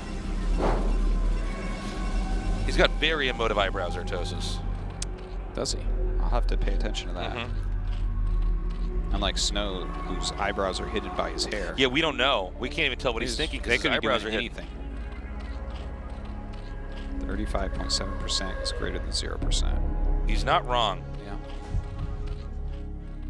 Unless that's like percentage of the time that you die. So, are we going to have any kind of Hydra bust here, Artosis? No. What do you think? You No, don't think there's no, going to be no, anything no, crazy where the guy tries to come out right away? Action's going to go for a macro game, I think, completely. I'd be very, very surprised otherwise. By the way, I got a very nice message from Freakling, the guy who's made Roadkill and Eddie and things like that, regarding Whiteout, and he was just kind of schooling me on some of the map makers things, right? So Okay, the go ahead. trees, right? Yeah. I was talking about how these trees, there's vision blocking going on, not high ground misses and things like that. But the funny thing is, it's not actually the trees on this map that are blocking vision. Oh, there really? are actually tiles in there that are like coded to block the vision, but if you don't do something, it's like the trees are there. I forget the wording he used, but it's like to tell the players, hey, there's something going on here. Like, pay attention. This is a special area of the map, right? Yeah, yeah. So it's kind of like the trees are there, sure, but like they actually don't do anything except sometimes you don't see your units because they're behind them, right? So, okay. So does that mean the trees can cause misses? No, they do not. They not absolutely do not. Okay. There's a couple tiles that cause misses randomly. There's some reverse ramps, I guess. But are there tiles inside there that do cause misses? Okay, just making sure. Because especially in StarCraft, that's a big factor is whether or not you can miss based on firing into a certain location. Yeah, miss shot. It's like other than starting location, it's one of the only RNG things within StarCraft. Yeah. It's like SCVs dancing on buildings when they make it, missed shots uphill, starting locations, and whether Protoss is going stasis or recall against Snare. Those are the only RNG factors in StarCraft 1. So the probe has come in here now. He's doing a little bit of scouting. He wants to see. You want to keep the probe alive for as long as possible because you just want to know. All right, you're not going to Hydra bust me, right? You're not doing any kind of cheese. A Protoss who overreacts and makes too many cannons when there's no attack coming, more likely to lose. It's a bad investment. A Protoss who does not make enough cannons when that attack is coming is going to lose immediately. Immediately, they will be out of the game. And we will be to a commercial. And you might say, well, shouldn't you just always make the cannons? Not at the pro level, but yeah, in your ladder games, absolutely. Go ahead. Early game PvZ, it's all about trying to beat Goldilocks, man, with that build. You got to skirt that line, Tasis. Yeah. You want your build porch to be just right. Yeah. You want to get enough. How did that story end? How did Goldilocks end? She's like, this porridge is too cold and this one's too hot. It's like, this one's just right. Did the bears end up eating her and killing her? I bet you in the original one it did, but all the fairy tales got like rewritten for like the younger generations or something. Like originally, almost every fairy tale was very dark, and they were actually meant to scare and teach children. Yeah, from what I understand. That's what I'm talking about. Yeah, Let's keep them afraid. We all became kind of cowardly and everything. Yeah, I know. Turns out okay. It's like, yeah, then the wolf died. I'm like, oh, I guess I can go through the woods to Grandma's house by myself. It's like, oh, I guess I'll go to a bear's house and break into their home and eat their food. Yeah, that makes perfect sense. Have fun being eaten by grizzlies, Goldilocks. The thing is, she's bear food as well. So I mean, yeah, that's true. They're like, oh, we much prefer humans over porridge. Porridge, yeah. We're bears. We're supposed to be catching salmons in a lake. Yeah. So. Stargate on the way. So this is so far looking to be pretty normal. We'll see if there's a second Stargate thrown up here. Yeah, I don't think he'll go for like a 2 Stargate play. I'd be surprised if he did, but we did see a lot of this at the end of last year. But most likely it'll be just something where he gets zealot legs or DTs and eventually pushes out. I think it definitely has something to do with maps, right? Like we saw Transistor, that's a good map for it. Yeah. Specifically because you kind of have that free natural and everything. We saw it on Third World some. That's a great map for it because it's kind of an island map. I think if we were watching Blockchain, I think that would be a pretty decent map for a double Stargate Corsair. Yeah. Whiteout though, I think you can't do it. I think you have to play a more standard game here. You're going to have to pressure the Zerg. So we have a Robo coming down here. So it looks like this should be Corsair Reaver to start. Now, there's a couple different ways that Corsair Reaver has been played as well. You can have Corsair Reaver that then has Speed Zealots come in behind it. You can have it where they just double down on Corsairs and on Reavers and Robos. Yeah. And they're just mass doing that, although I don't. It's so rare to see anyone win with that. It's like you see it sometimes. You're like, oh, you're trying to do one of those. Okay, well this like Shuttle mix that in sometimes, but even when he did it, it was like, no, it doesn't work. Like you're almost winning on just some kind of weird spot where you got the Reaver set up in, and the other player was like, oh, I thought you were playing normal, and now I'm losing everything. I like the Speedlot style. I actually very specifically like Reaver Speedlot pushes really quick because they pack a ridiculous punch. But a lot of times when you see that, Like we saw, what, didn't it Shuttle do that on like Blue Storm, and it was amazing because he skipped Corsairs. He just like flipped a coin. He's like, I don't think you're gonna make mutas, and then he's like, yeah, they just get out of here. You know? Yeah. if they don't get air, you go speed lot with a speed shuttle and reavers. Oh, you will actually destroy the ground. It's like so crazy. They have to try to kite so hard with their hydras. Yeah, it's insane. We don't have weapons upgrade coming out here either, by the way. I think that actually makes sense, right? If you're going Reaver, air weapons. Yeah, you don't need it if you're going Reaver, I would say.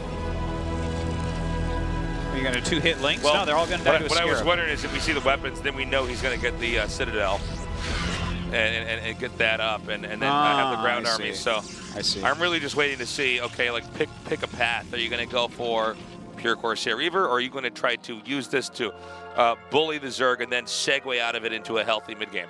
An interesting thing to note here.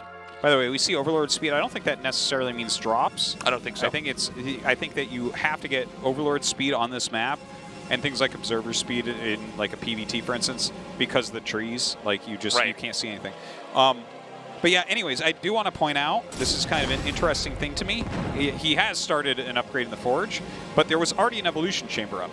Right. So if you rush, I feel like maybe Action scouted this and said, oh, this is going to be maybe the Zealot Reaver type thing. But if you have the +1 carapace, the +1 attack doesn't do anything. Yeah, it's actually... It completely negates it. One of the biggest factors that can show that a Protoss is going to be off in tempo and normal development is if they get their upgrades, the attack upgrade, later than the carapace comes in. Yeah. Because if the Protoss gets it ahead of time, for instance, Zealots will 2-hit Lings. Okay, hold on. We have an attack coming in here. You fly over the trees, and it's so unlikely that they'll see you. Yeah, and the Corsairs can take out the Overlords that are over there. Yeah. So this is just going to be something like, boom, this is I'm so here. cool. This is so cool. I like what Snow's doing. Yeah, he really thought this out, I'm a actually. super fan. Oh, yeah. 5 kills on the first Scarab. Get out of here. Hit, beautifully done. Do you like action? I'll show you action. Action Reaver. And he's going to get a few more hits off if he can actually connect that Scarab with the drone. Somehow it actually does. Miracle 9 Scarab kills. there. Another shot, and he is out of here. Damn. Wow. Okay, so he went for Burrow, which is actually a very intelligent move to go for when drop is coming. Yeah, that's true. It looks like it must have just finished, or he would have burrowed the drones, too. Run out of Scarabs there, so he has to pick up and get out. Oh, it's always fun. Now, here we go. The segue is happening. I love it. This is such a cool strat. Is he still not upgrading from the Forge? We had it on screen for a second, but my eye didn't quite catch to see if the wheel was spinning on the Forge. Yeah, he is upgrading on the Forge. He's yes. upgrading? Okay. Just after you were saying he wasn't, he started it. He's like, oh yeah, Tasus, you're right. I'll get that going. And I was like, good, all right.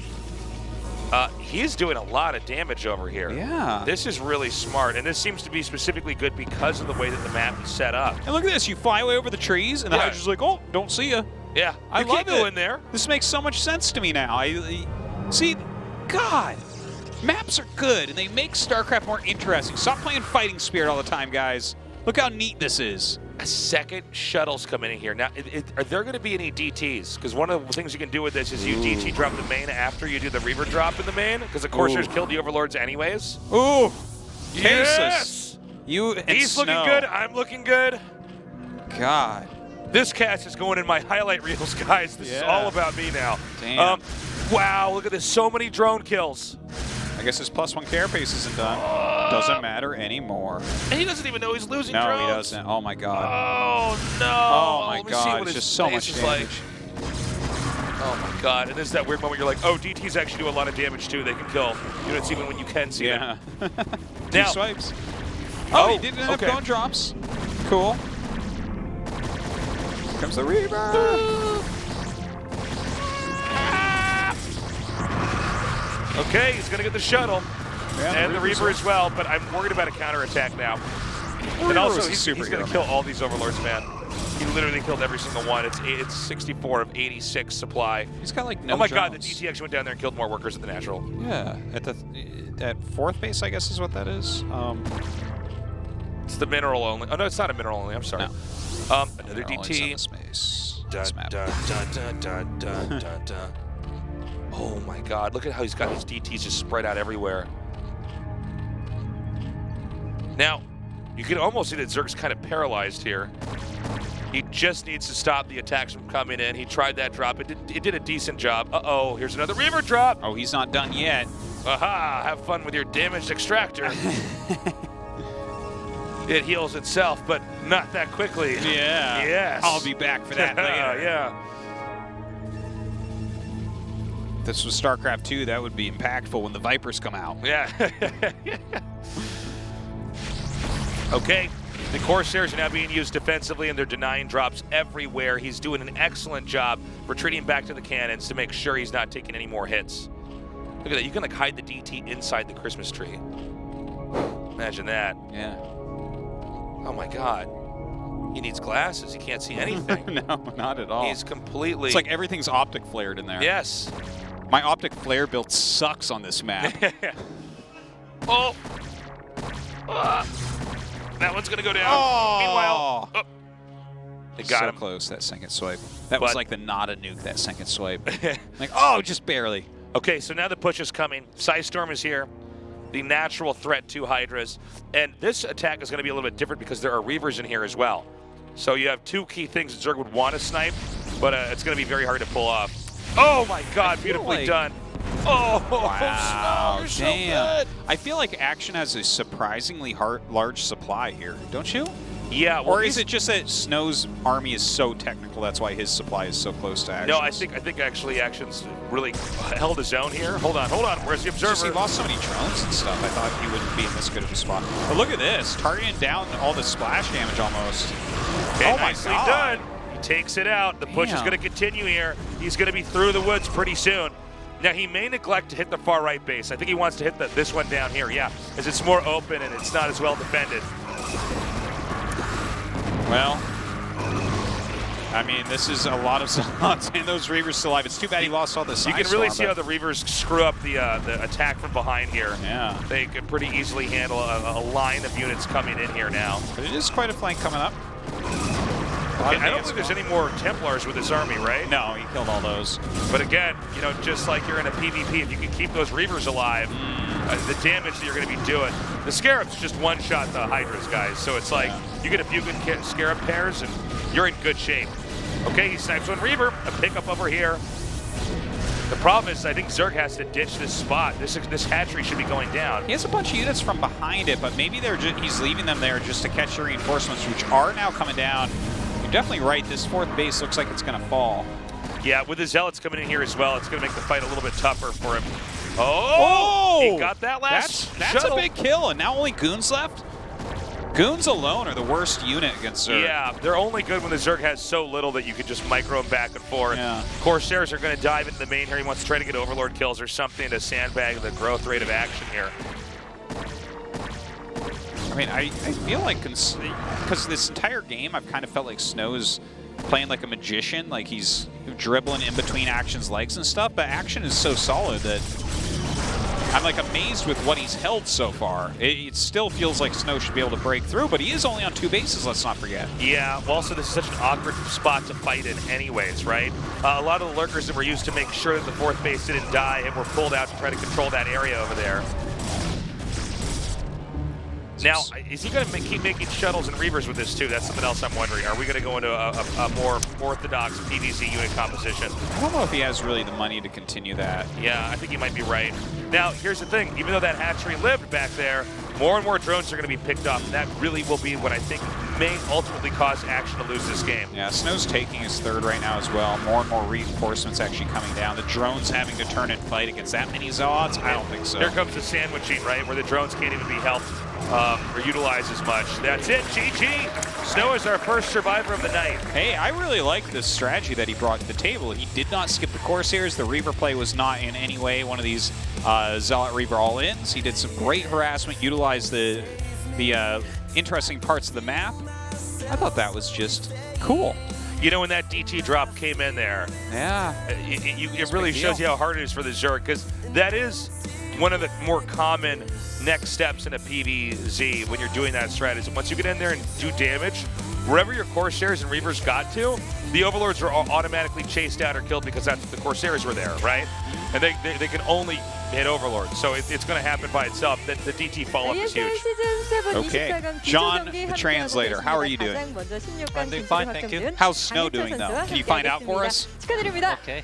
감사합니다. Congratulations. 경기 시작 Thank 전에 you. 6개월 만에 대회에 임하는 거라고 약간은 긴장한 So 듯한 it's been 모습도 6 months 보여줬는데 since you 이렇게 played 오늘 an event. 2승으로 You seem very 깔끔하게 nervous, 진출을 but 하셨습니다. you 기분이 made it 어떠신가요? out 2-0. How do you feel? 일단 아무리 좀 조가 저한테 쉽다고 막 남들이 그래도 제 입장에서 So no matter how people say the group is easy, I felt the group was not so easy, and I practiced hard, and I think that paid off. 오히려 경기 I'm 끝나고 very 나니까 glad. 진출했다는 게 또 약간 긴장되시는지 인터뷰 전에 또 긴장된다고 얘기를 하셨는데 이제 좀 16강부터는 자신감 있는 모습 기대해도 될 것 So 같아요. can we expect you to be more confident beginning in round of 16? 24강이 더 긴장되는 것 같아요. 이제 24강. Yeah, I always feel that round of 24 is more makes me more nervous than round of 16. 16강은 마음 편하게 할 수 있을 것 같습니다. And from round of 16, I think I can play more comfortably. 있어서 좀 쉽지는 않다, 마음에는 안 든다라고 또 경기 전에 얘기를 하셨는데 현지섭 선수와의 첫 번째 경기, 현지섭 선수가 좀 타이밍 진출을 노리면서 장윤철 So 선수 on your first match against Tinko, you seemed a little shaky at the beginning. 엄청 당황했어요. 아, 그랬어요? Yes, I was taken back. 공격 경로가 I was very surprised. 또 컨트롤도 좋으셔가지고 offense route was very diverse. His control was excellent. If I made a small mistake, I would have 확실히 lost. 대회라 그런지 좀 운이 좀 크게 But 작용했던 I think I got lucky. 아무래도 또 경험이 많은 장윤철 선수다 보니까 그 이후의 대응도 굉장히 침착했던 것 같아요. 캐리어를 잘 모아주면서 경기 끝냈는데 이 상대의 앞마당이 좀 느린 걸 확인하고 좀 한 조합인가요? So you eventually won after building up carrier army. 생각하는 것보다 Did you 훨씬 많았기 때문에 did you check that his natural expansion was late? 올인이라고 생각했어요. 그래서 So his initial army was quite larger than I expected. So I thought it was all in. 선수와의 승자전 경기 리버 드랍, 다크 드랍 오늘 진짜 좀 잘 준비를 해오셨다는 Now your third 느낌을 match, your 받았는데 river drop 이거 and your 김성대 dark 선수 좀 templars, 맞춤으로 준비해 very 오셨나요? impressive. Was it something you 아니요, prepared? 사실 이제 게임 하는데 제가 대회 때는 이렇게 좀 잘 이기는데 뭐 연습이나 뭐 스폰 게임 같은 Yeah, 거 so 다 져요. offline 이번에도 거의 matches I 뭐 tend to win 저보다는 승률 well, 한 10% 나온 but 것 같은데 during practice against Zerg, my win rate was like somewhat 10%. Was like 아무렇게나 there's no 저그가 clue, 승률이 but 안 somehow 좋았다고 I made it 말씀을 through. 하셨는데 리버를 꺼내 드셨던 건 아무래도 이 장윤철 선수의 리버는 좀 잘 터진다라는 또 얘기도 있거든요. 그걸 People have 본인도 been 좀 saying that your 그렇게 rivers 생각하시나요? explode very well. 이상하게 또 Were you aware of this? 제가 쏘는 거는 터지더라고요 다. 그래가지고 Yes, I was. 이번에도 좀 터지길 바라면서 썼는데 생각보다 잘 터졌던 것 같고 리버 덕분이네요. And 이번에도 역시 ASL에서 정말 and Rivers 멋진 경기 did 보여줄 indeed 거라는 prove 생각이 드는데요. 마지막으로 응원해 a very 주시는 strong 팬분들께 unit for 한마디 me again. 부탁드립니다. 네, 요즘에 진짜 많이 바빴어요. 네, 대회도 So last words to 많았고, fans. I've been busy lately. There have been many events. I wasn't able to stream much, 다시 평소대로 돌아가겠습니다. 네, but 감사합니다. I think I'll be able to do so again. 연습 도와주신 분들 너무 고맙고요. Also, thank you all those who helped me practice. I will 네, repay you. 알겠습니다. 시즌 7에서 멋진 모습 기대하겠습니다. 다시 한번 축하드립니다. 감사합니다. Thank you, 자, John. 이렇게 해서 24강 비조의 첫 번째 진출자 장윤철 선수와 함께했고요. 저는 잠시 후에 두 번째 진출자와 Okay, guys, we're going to go to a break. We come back. We're going to eliminate our first player in Group B of the ASL.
오늘은 어떤 영화 볼까?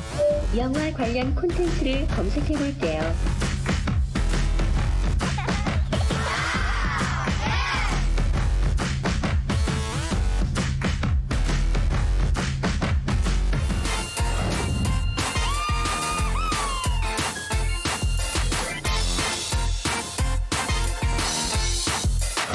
Always on AfreecaTV.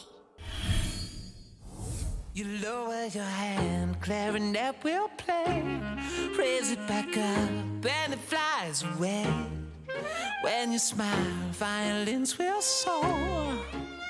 When you move your legs, timpani will roar. I can hear it, I can hear it, I can hear it, I swear. All the music you're provoking, filling up the air. It's getting loud. This is the sound of an orchestra. I can hear it playing everywhere that you are. There is a sound for everything you do. This is the sound of my love for you. Listen to the sound of my love for you. Let's get loud. Let's get loud.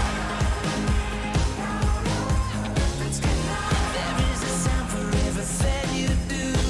Listen to the sound of my love for you. You don't even know everything. All right, we are back and good to go. It's time to get rid of one of these players. We've got Tinkle and Oregon. Oregon, he has been around since the very first few years of StarCraft Remastered. Tinkle, we're just still trying to get the hang of him. Indeed we are. He's been super dominant, even been #1 on the entire Remastered ladder.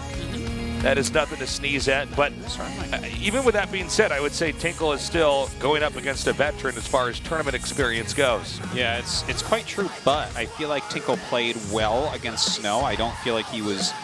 Because sometimes you see these guys, and again, the first time an amateur plays, normally they just get bashed. It doesn't even matter what happens. They fall apart, they die, that's it. Yeah. There's too much pressure, something like that. A lot of people don't take to it well. Those are lensless classes. Are they lensless? Yeah, I'm pretty damn sure those are lensless classes, tasteless. Well, that's good. That means if he drops them, the glass won't crack. I'm going to get lensless glasses now. Yeah? Yeah, man. They are not lensless classes on Tinkle, though, I don't think. So that way when I see a really crazy strategy, I can take my index finger and push my glasses up my nose and look smart. Oh, yes. Yeah. Just like an anime character. Yeah, exactly. You'll look really cool and smart like that. All right, guys, our game's ready. This is Tinkle versus Oregon. Fight until you die. Yes.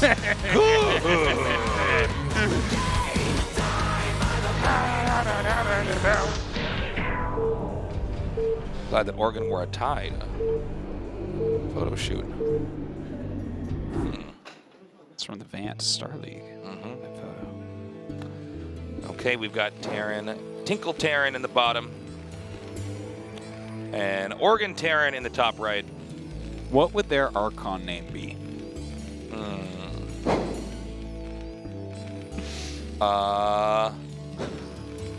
Inkle? I can't. No, I don't know. It's hard to get. Tinkle Tinkle, Little Star, Craft Pro Gamer. It's Twinkle Twinkle. It's Tinkle Tinkle now. Well, tinkling up in the sky. I'll play that little ditty. Hopefully not tinkling in my eye. Yeah. Hopefully not. Hopefully not. No, unless you were stung by a jellyfish there. Yeah, in that case, and then hopefully tinkling in your eye. Yes, exactly. I tried to headbutt a jellyfish and it didn't go well. It's pretty gelatinous. I'm not sure how you would get a jellyfish with a headbutt. Like if you wanted to what you gotta do is jellyfish, you gotta grab him and throw him in the air and then hit him with your head. I feel like, okay, so if you wanted to really hurt a jellyfish with a headbutt, right? Because they are so gelatinous, like you'd headbutt it. First off, if it's in the water, this is not going to work because it would just like kind of bend around your head. They don't have bones. Now, if we're in outer space, I've got an advantage if I'm in a spaceman suit.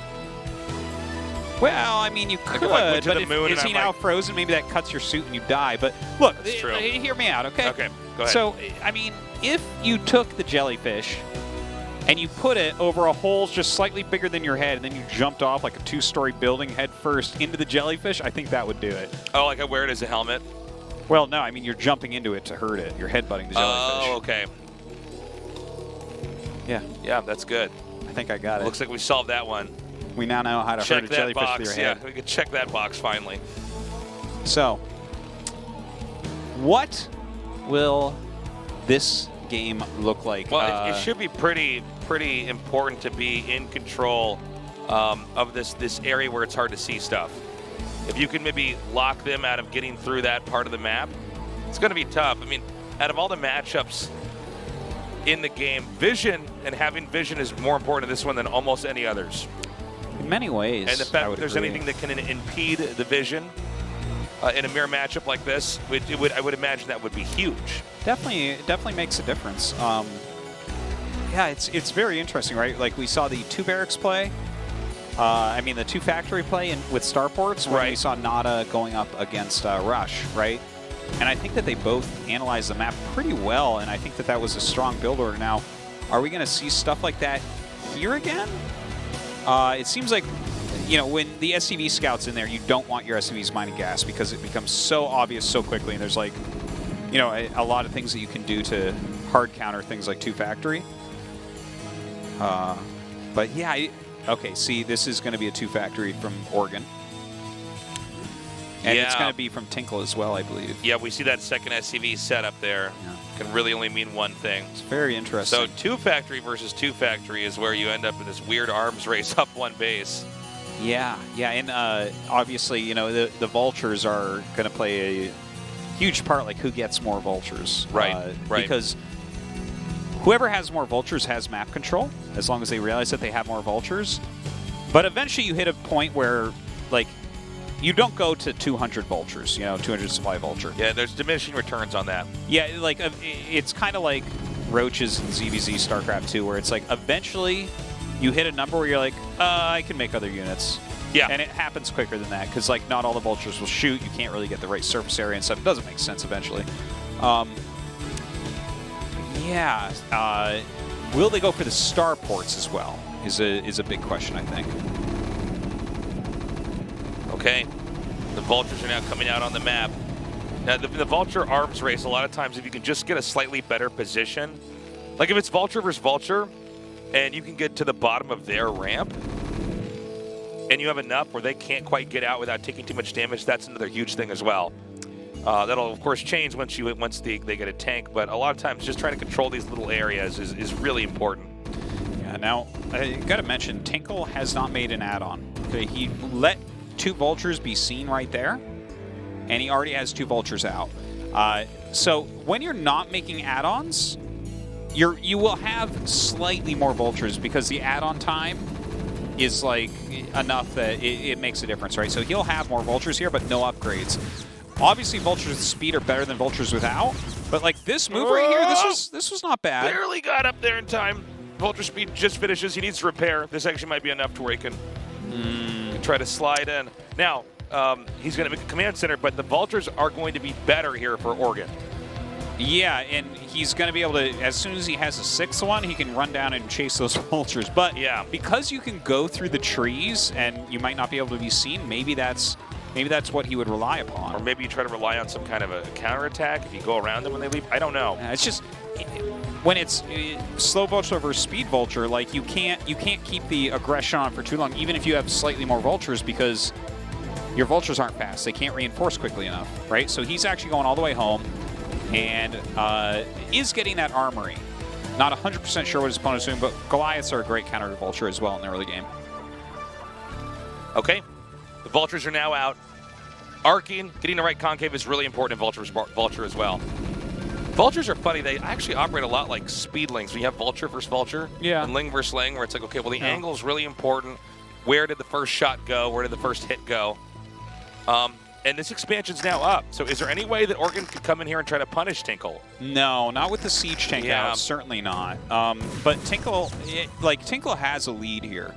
Oregon, I don't think that this was like a bad thing he did. This was very clever by Tinkle. He knew that his opponent would get at least one add-on, and so he's like, oh, I can take a small advantage immediately and get my command center up. And his command center is so much faster, so his production is going to be really far ahead of Oregon. Does Oregon want to make a second starport up there? It looks like an extra SCV that's just there. I think he might have told it to make, and then it didn't happen. Yeah, it looks like it. Note how tightly the mines have been put together here. Those are Oregon's mines, by the way. I know it can be a little bit hard to tell sometimes when you're watching. If enough mines pop up at once, the tanks and vultures cannot shoot them all down. Yeah, the vultures are reasonably good at shooting mines. Tanks are pretty bad at shooting mines. He is getting his comm stats up. Is there any kind of like stop position or hold position trick for making the tanks and vultures shoot What mines? he's doing right here, what you saw right there was really good, where you have the vultures just sitting there waiting because they shoot mines quicker. So if they're just sitting, they're not moving or anything, they can just shoot as soon as the mine comes up. But is it still more important to try to scan as you do this? Okay, I'm right by. You definitely want to scan. This is huge. Oh, man. Can he get the ramp blocked off? He needs to drill this ramp and come back with the rest of his vultures. Let's see how many SCVs he can actually end up getting. This is a lot of vultures that Oregon is eventually going to lose as well. I mean, there's no way these are going to get back home. No, certainly. He's continuing to target down the SCVs on the ramp. The SCV is still blocking, though, pretty steadily, and he cleans that attack up. Now, does Tinkle just have too much muscle? Well, certainly Tinkle's army is going to be able to take map control. If he made a Goliath, that is going to really be good for him, because there is a starport. So, like, one Wraith right now might screw up all of Tinkle's plans. He does have that armory, so. Yep. Barracks is coming over here to help spot. He can identify just what is over here to help defend. Yeah, I don't think he can actually break through, though. One Wraith. Yeah, there's here. the Wraith. There's the Wraith. Okay, here we go. Yeah, he can't quite get a setup over there. Yeah, but he just can has try to turn control around. this position maybe and stop an expand from happening there. I mean, we're getting to the point where third bases are going to be something both sides are going to have to consider here, right? Yeah, I think that Oregon needs to take his third right now. Like, I feel like his position gets better and better and better if he just takes a third base immediately, because he has a starport out, right? He's kind of forcing his opponent into this weird position because he killed a bunch of his SCVs. He's got a strong siege tank count. He's forcing Goliaths. Yeah, his opponent has a starport too, but like as soon as you start forcing some Goliaths out, the actual like mobility of the army goes way down and things, right? You always have to have a Goliath near everything. Vulture tank is much scarier than like a Goliath, you know? Mixed into that composition. Okay, here comes that dropship now. What does he have in the main? Does he actually have anything to defend here? No. No, nothing. Oh, that's yeah. Well, as soon as you see the Wraith, you got to be very careful. You know a dropship's coming out soon. Yeah. It very completely telegraphs that this is going to be a real possibility. In fact, I think the vision might just be not enough that he can actually unload all those and then hit. Let's see. As long as they don't fire, you might not see him because it's right on the edge. All right. He does see it pretty good quick. reaction, by the way. Yeah, and his SimCity is actually pretty darn good. Oh, wow, this went horribly for Oregon. Yeah. They just got stuck down there. Look at that. Definitely could have gone better. Oh, no. Oh, get wrecked, Goliath. All right. Vultures get their revenge. He's like, you know what, we'll stay a little bit longer. Never mind. Cover me. Yeah, Goliaths are murderers for mines. Oh, look at that drop. I like it. Yeah, this is great. He's making SCVs get pulled. Yeah, he's running them around quite a bit. Oregon really showing some speed here. Like I feel like Tinkle kind of outthought him with the early build orders at least. Outdid him with that kind of interesting no add-on to factory play and to expand, but right now you look at this and Oregon is just out multitasking. He's all over the place. Yeah, this is actually way too much damage now. Yeah. Scans coming down here. He wants to make sure those mines don't get set off and end up killing those SCVs that he has. But I mean, this is really good targeting, man. He's actually killed off so many workers. Yeah. What is it? It's 50 supply to 90. Yeah. This is much closer to what games with amateurs generally look like. Yeah, where they have a good idea, a good opening, but the other player has so much more experience and intuition. Oregon is just, I mean, running rampant all over him. This is, like, Oregon is so far ahead right now. Oh, these mines are the last hope here for Tinkle as this push looks to be very strong, and this push comboed with the drop that's about to happen again on the high ground, this is going to be really problematic. Keep in mind that this is over the gas as well. You need gas for tanks in this matchup. If you don't get it, then you just start to lose more and more tanks. Man. Ouch. I think actually that could be it. Yeah. Tinkle doesn't need to stay in this game any longer. Yeah. Like, the combination of the units coming to the front, which pulled all the units, over there to counter them into this drop, this was fantastic. Like, tactically, Oregon has just destroyed this game. Yeah, despite the bumpy opening there, he just knew what he was doing. Yeah, if you look strategically at the opening build orders and everything, Tinkle actually did much better.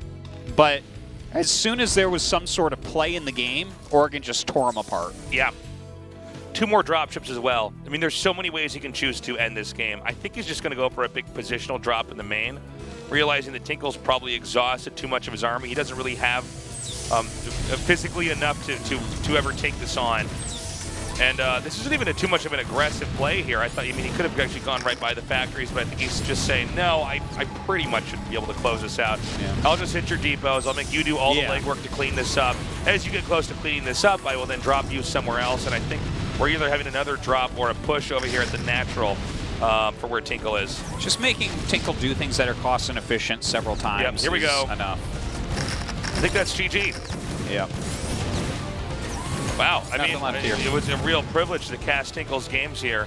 I hope we'll see him again down the road, but right now it's Oregon that's the veteran. GG.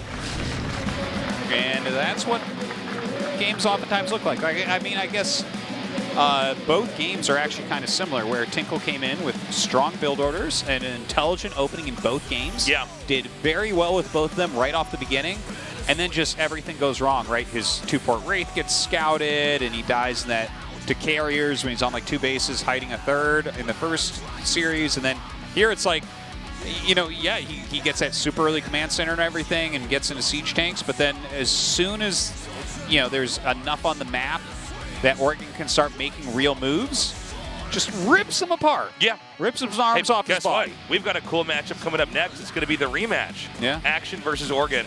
Oregon seemed to approach the matchup in kind of an odd way, but he has a chance to redeem himself. And this next map, it's match point. Yes. So match point can be a bit tough for Zerg in a long game. We're going to that break, guys. Stick around. We got one more match here in tonight's ASL.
오늘은 어떤 영화 볼까?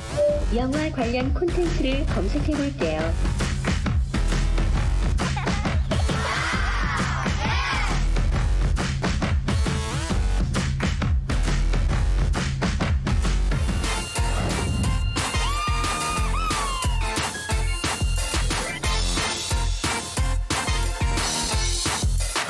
Always on AfreecaTV.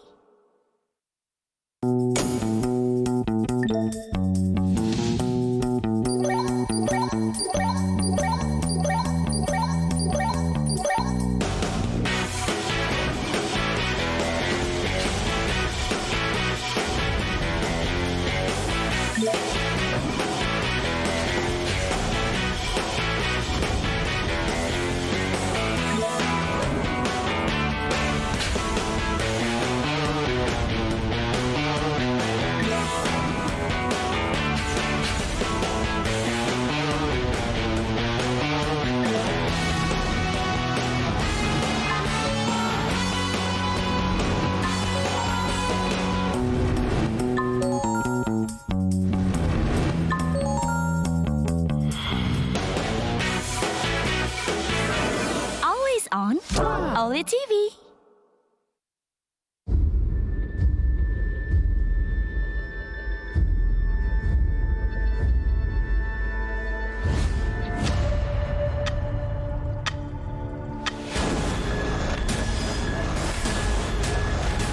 왜?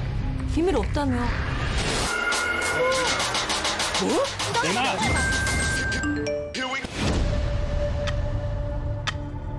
After the war, resources ran out. Cities were put on wheels. Earth became a hunting ground. Do it!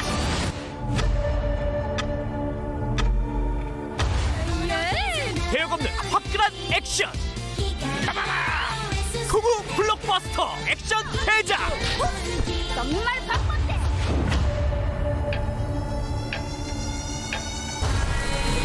지금이 바로 대한민국이 변하는 순간이야. 완전히 새로운 대한민국을 만들 거야. 가난한 사람들은 더 가난해지고 실업이 일상이 되는 세상. 일본 다니는 이거 애국아 이거. 애국자 나셨니? 뭔 더러운 짓을 해도 아무도 못 떠들게 하면 되는 거야.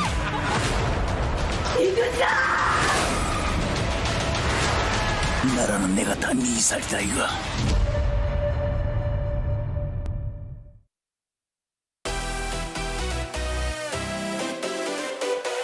Welcome back. We are getting to the twilight of our broadcast here. One more match is left. It's Action versus Oregon. Yeah, it is a rematch. I think that Action definitely outplayed Oregon that previous one.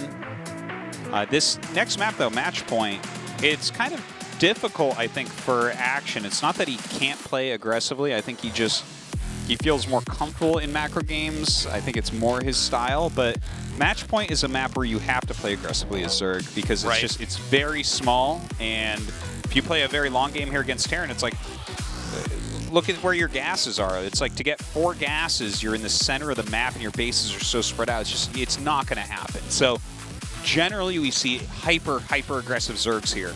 And against an SK Terran kind of specialist like Piano, that might be difficult to win with. Yeah, and let's also bear in mind it's a one-on-one map. There's, especially in this matchup, a lot of dirty tricks you can have to try to do a little quick win sneakery and try to hard counter your opponent's build. I don't know if it's going to happen this time. I don't know if I would advise either player to take that risk, but we'll just have to see. Yeah. Best of ones are brutal, man. They are really tough. I mean, Action is a player that is a top 8 contender for sure in this tournament. So if he goes out in the round of 24, big disappointment for him. But, you know, Oregon, a longtime veteran, definitely strong in this matchup. He has his shot here for the round of 16. All right, guys, let's go to our last match. A rematch of Action versus Oregon.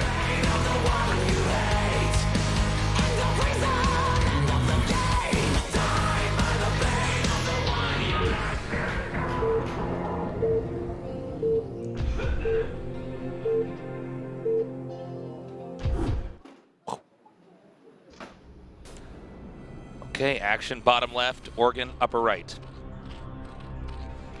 Oregon also known as Piano.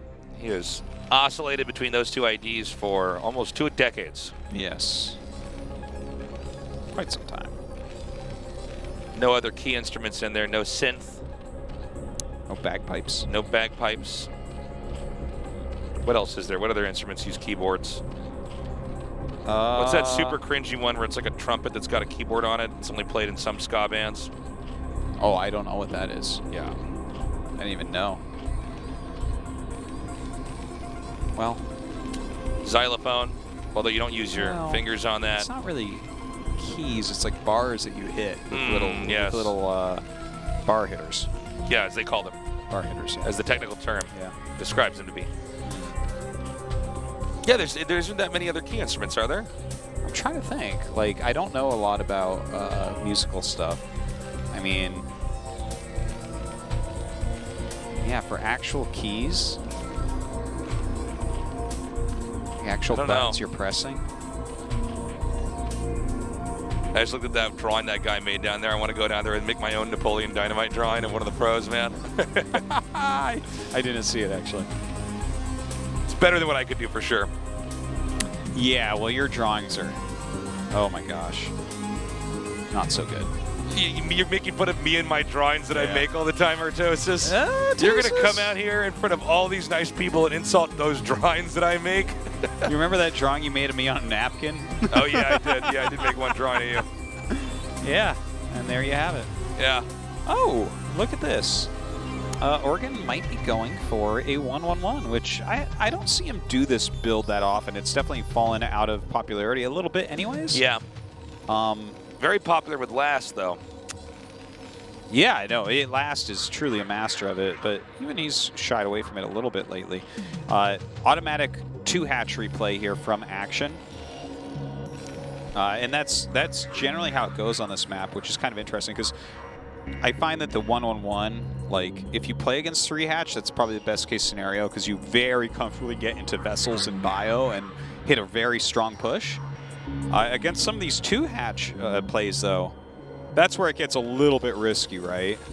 Now, I don't know what strategy's going for specifically here. Like, we've seen a lot of 2-port Wraith, for instance.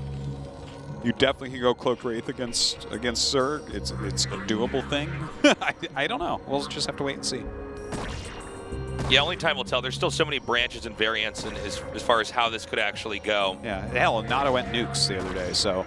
Yeah, I sometimes mean, we tell you guys everything we think can happen and something new comes up. Maybe he's just rushing to a nuke. He's like, oh god, I should just make my nuke quicker than Nada. I'd be better than him then, right? I don't know if that's how that works, but okay. So the lay area is on the way here. We do have that scouting SCV to come in here and try to confirm.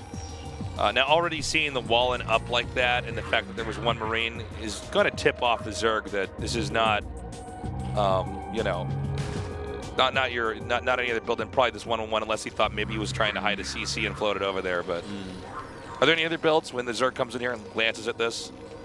Well, I think you automatically know that it's almost certainly a factory, but there.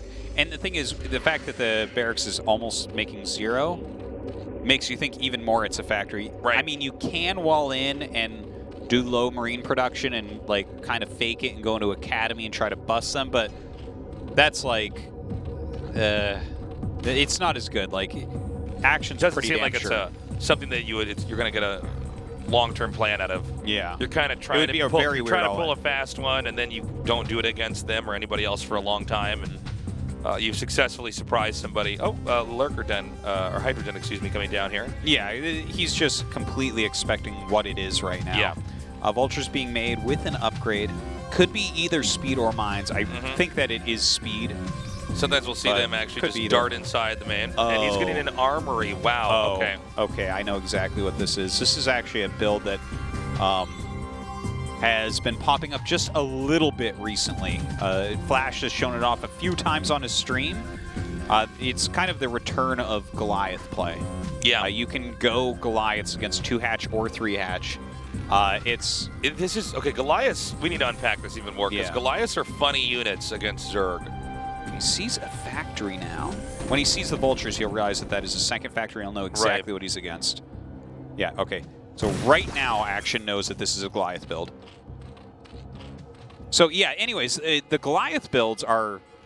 They're really interesting. I'm not an expert on the newfangled Goliath builds, but yes, you do need some missile turrets in there as well. You're basically relying on the Goliath's range and just building a critical mass, and then starting to roam the map a bit. This is weird. I don't know if you actually know this build or not, but there was this really old Terran build where you'd hide that you were going on one base. You'd make 2 factories and just make a bunch of speed vultures. And suddenly, like, just run into their main. Oh, yeah. Because they just don't have enough to defend, and the Hydras won't do anything. And behind that, you have 3 factories, and you're just making Goliaths. And basically, you kill off as many drones as you can, and they're hurting, right? And then behind that, you just have this clump of Goliaths that walk in and kill everything else. Yeah, this is kind of like a more modernized version of what you're talking about, where he's not overcommitting to the vultures, because if you do, timings are so sharp now, you're probably just going to die to the mutas. But he's making his Goliaths, should be upgrading armor. It's one of the few weird places where you actually want to get armor first. Oh, really? You want to get armor with this? Oh, absolutely. I had no idea. Yes. Armor is very, very powerful in these situations. So similar to that older build, this more modernized version does have the same idea of, like, let's get in here, kill as many drones as we can, get a little bit of scouting, Get some utility out of these vultures. And behind this, I am powering up. This vulture is fantastic.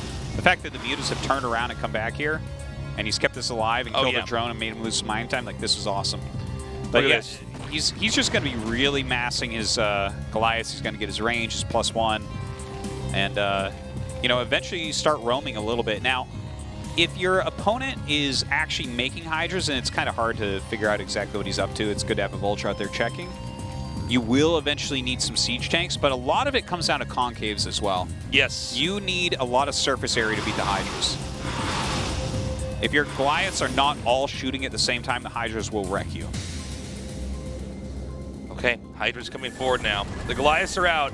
You got to be really careful with these mutas because you can lose them so quickly. And, you know, once you start getting hit with Goliath missiles, it's an oh my god moment when you have the mutas because their range is so comically good. Oh wow, 4 lurkers. Yeah, that's actually a very clever play. Yeah. Because you do not expect there to be lurkers being made, right? Because lurkers are actually, before Dark Swarm, really not good against mech. Correct. The only thing that, it's like, yeah, Burrow wanted it as an expansion because vultures will run in, it'll be good against that or something, but like straight up, pretty bad. But you don't, like, you skip. You don't need an academy with this. You know, you don't have missile turrets sitting at your choke. If you get this Burrow off right, it can be really, really strong. Because there's no vessel tech either. Like when you're going Goliaths, no vessels. Why would you have vessels? Yeah. But he sees a lurker that's so big. Okay. That's because now you can do things like make siege tanks, get scans, lay spider mines. Okay, now there are 2 bunkers here. The mines are already laid down here. Oh my god! Yeah. Well, that's really, really bad, and that's also one of the reasons why you don't see lurkers used there. I thought he was going to use that just for a counterattack when they eventually pushed out. Well, when you make the lurkers this early on, it's like you're trying to catch them without detection, right? And if you can burrow those, all you have to do is target mines coming in, and basically you're going to wreck everything. But the lurker got scouted, and he still went with it. And I mean, that's, you know, he did a very risky strategy against this. Piano scouted it, and then he still went along with it. So it's like, I understand it to a certain degree, but you make choices, and you have to pay the piper sometimes. Yes. Is that the expression, that you have to pay the piper sometimes? Occasionally, the piper will collect. Occasionally, the piper needs those builds covered. The piper's going to break your kneecaps, okay? That's right, yeah. And suddenly you have no lurkers. Listen, you should have known better. That piper knew some dangerous people, okay? You should never have asked to borrow any money from him. So he's doing a hold position lurker there. I mean, okay, that's cool. I like it.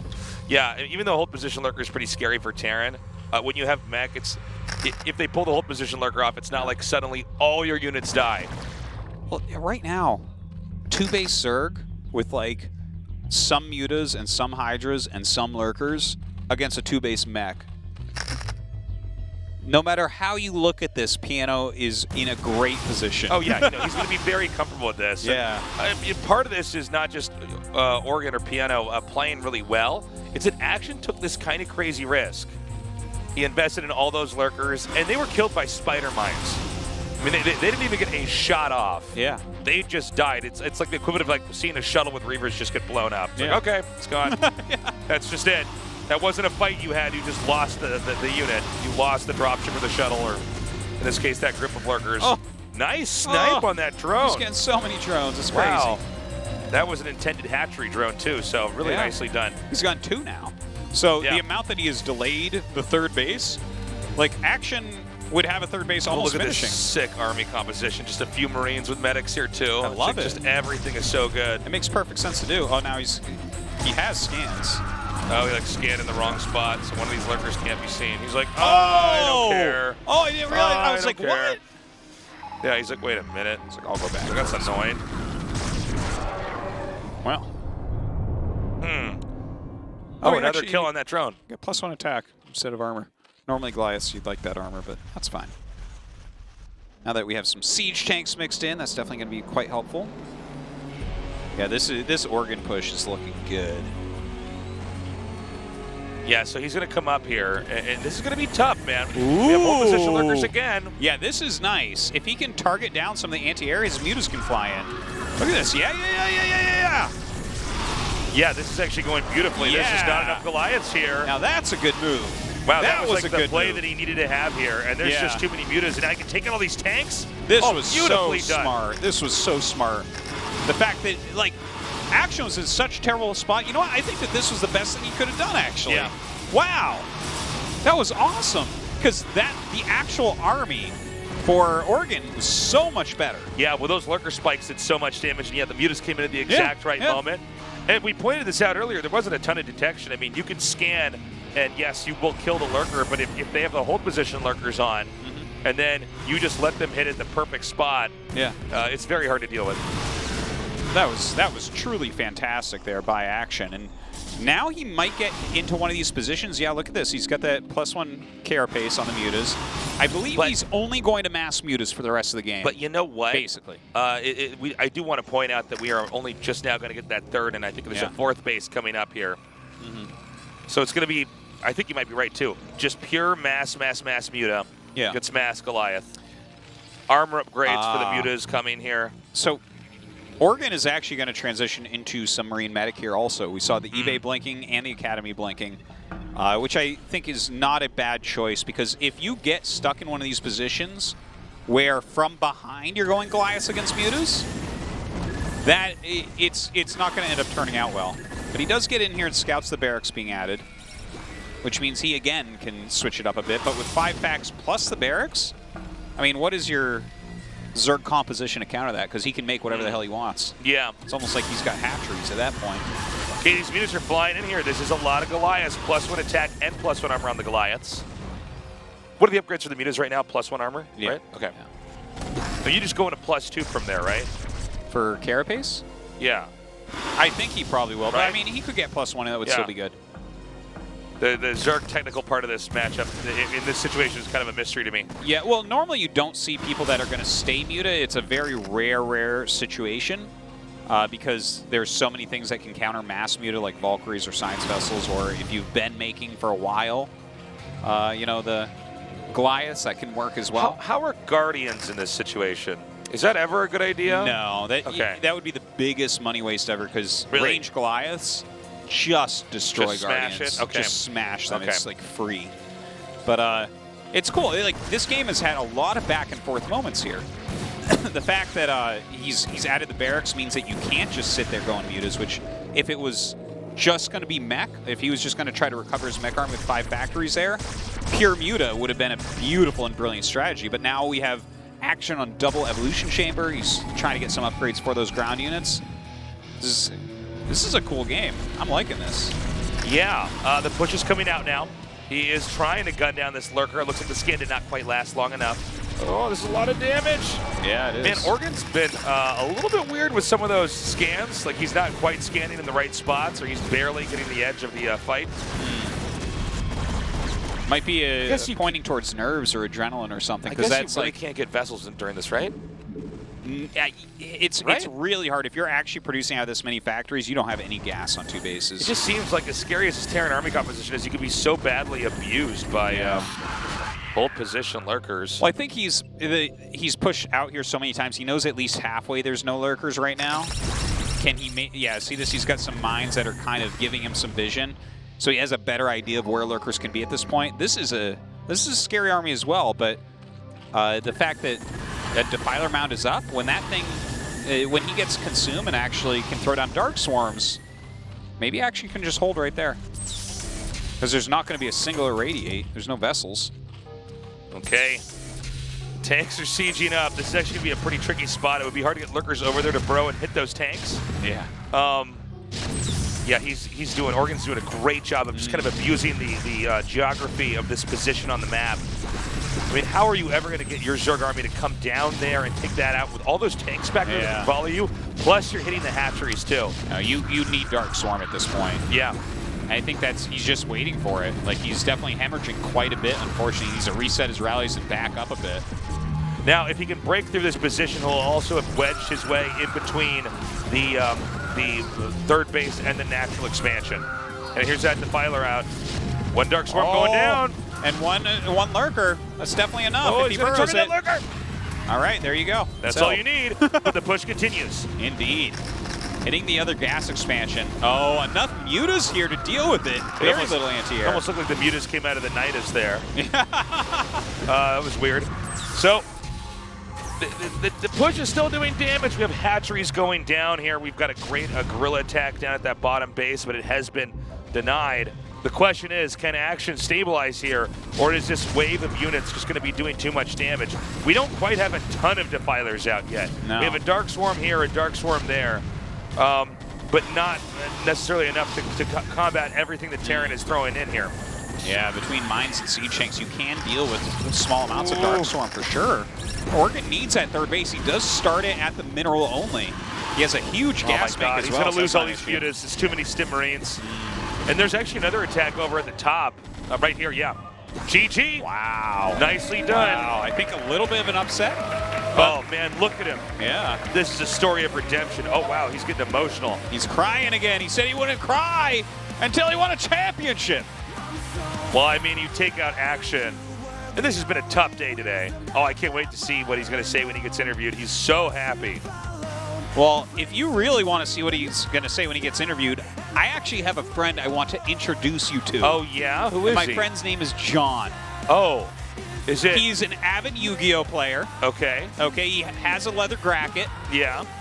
And he's here to translate for us, but Piano is just so overcome with joy, John.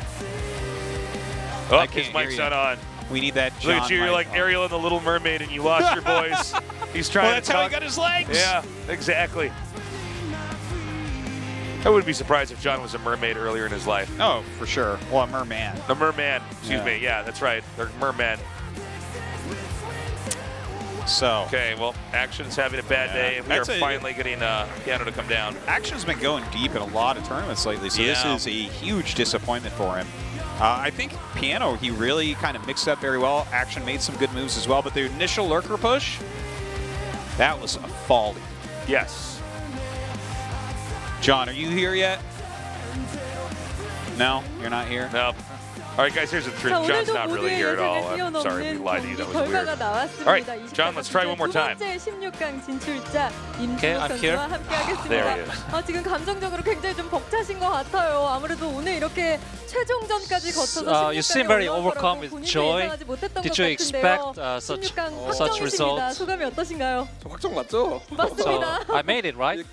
위에서 기다리면 되는 거잖아요. 맞아요. 어떤 놈이 올라오나. So I just need to wait now 올라오는지 for my 이제 opponent to come up to 남은 round of 16. 24강을 편하게 지켜보시면 됩니다. 일단은 또 눈물이 또 날 것 같아서. I think I'm gonna cry again. 제가 첫 판에 I'm overcome with joy. 그 첫 게임에서 The first game, 준비한 게 있었는데 there was something I prepared. 오히려 그 컨셉으로 성대가 준비를 안 하고 무난한 서킷 투혼처럼 이제 무난한 양산형 체제로 So 멀티를 I wasn't 가져가기로 preparing. 너무 말렸어요. The opponent 저는 섬 wasn't 위주의 preparing 운영을 lurker. 준비했었는데 He just went straight for the expansion. 보고도 너무 And 생각을 안 I was 한 거예요. taken back by that.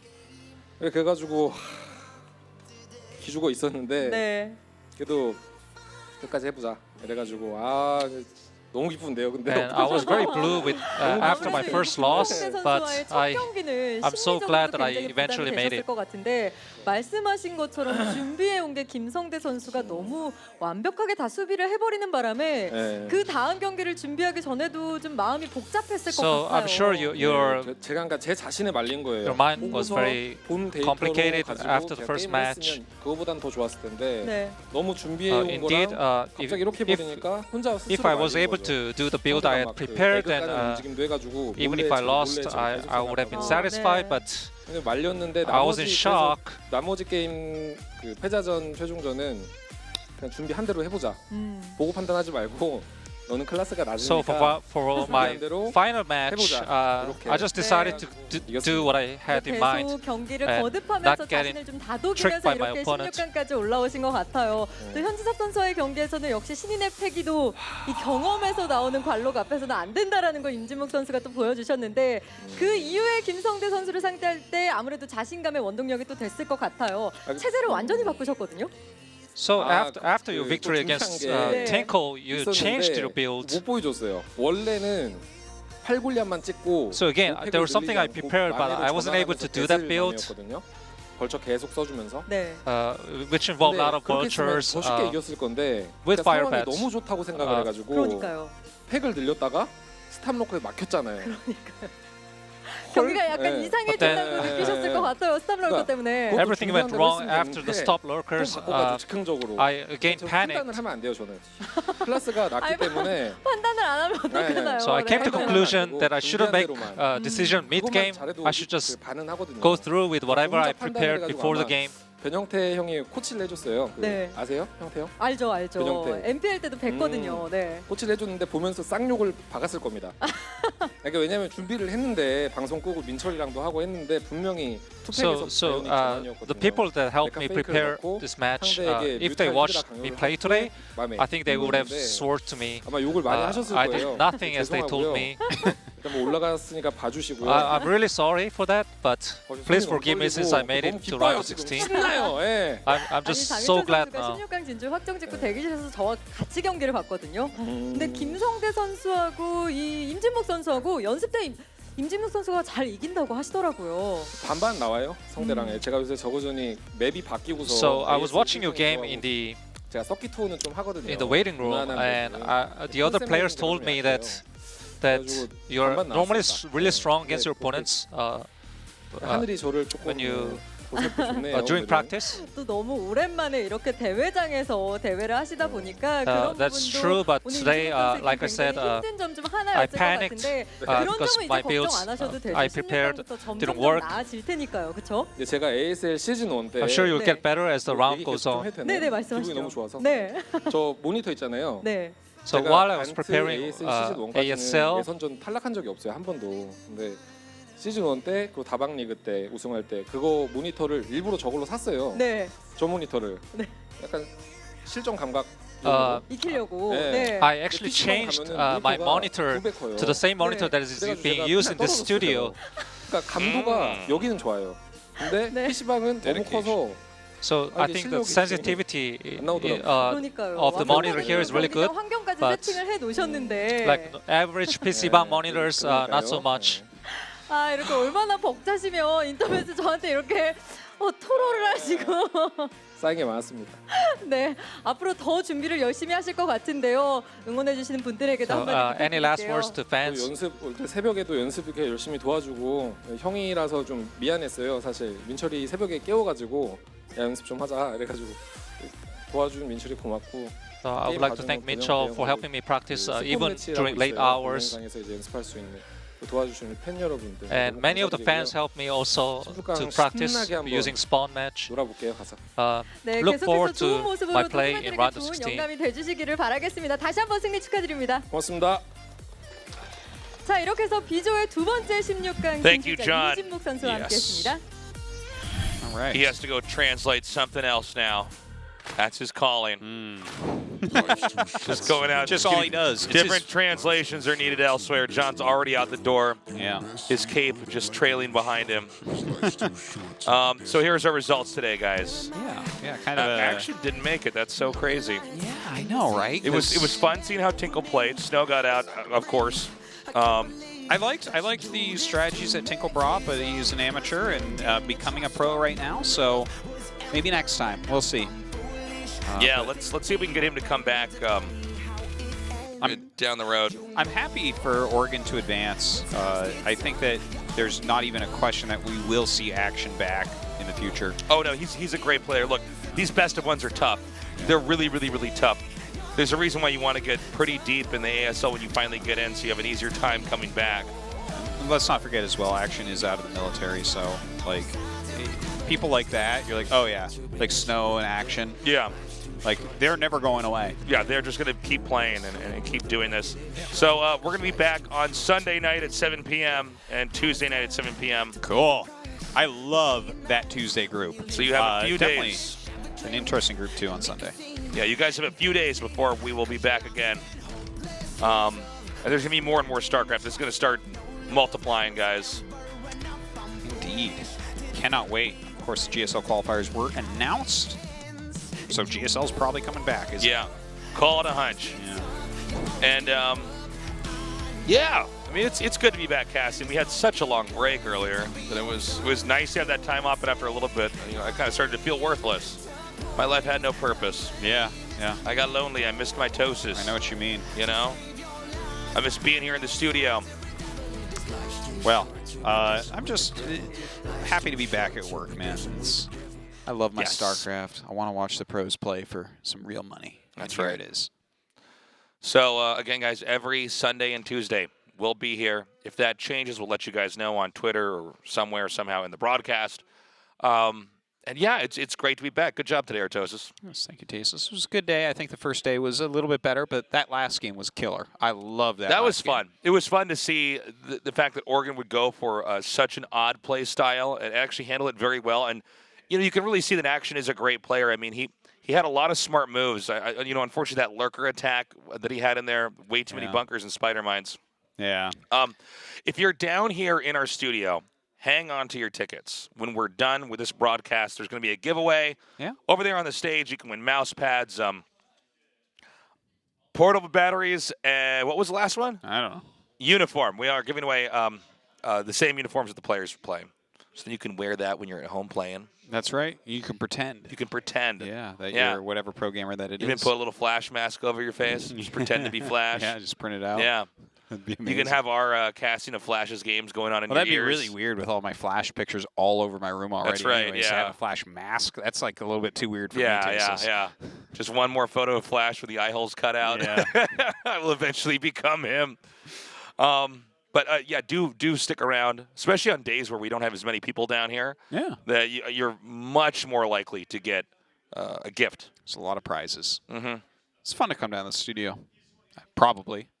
I work here, so I don't know, but Yeah, we've never had the viewer experience. We're basically out of time, guys. We're out of show. Thank you for joining us. We love you. We will see you on Sunday. Bye-bye.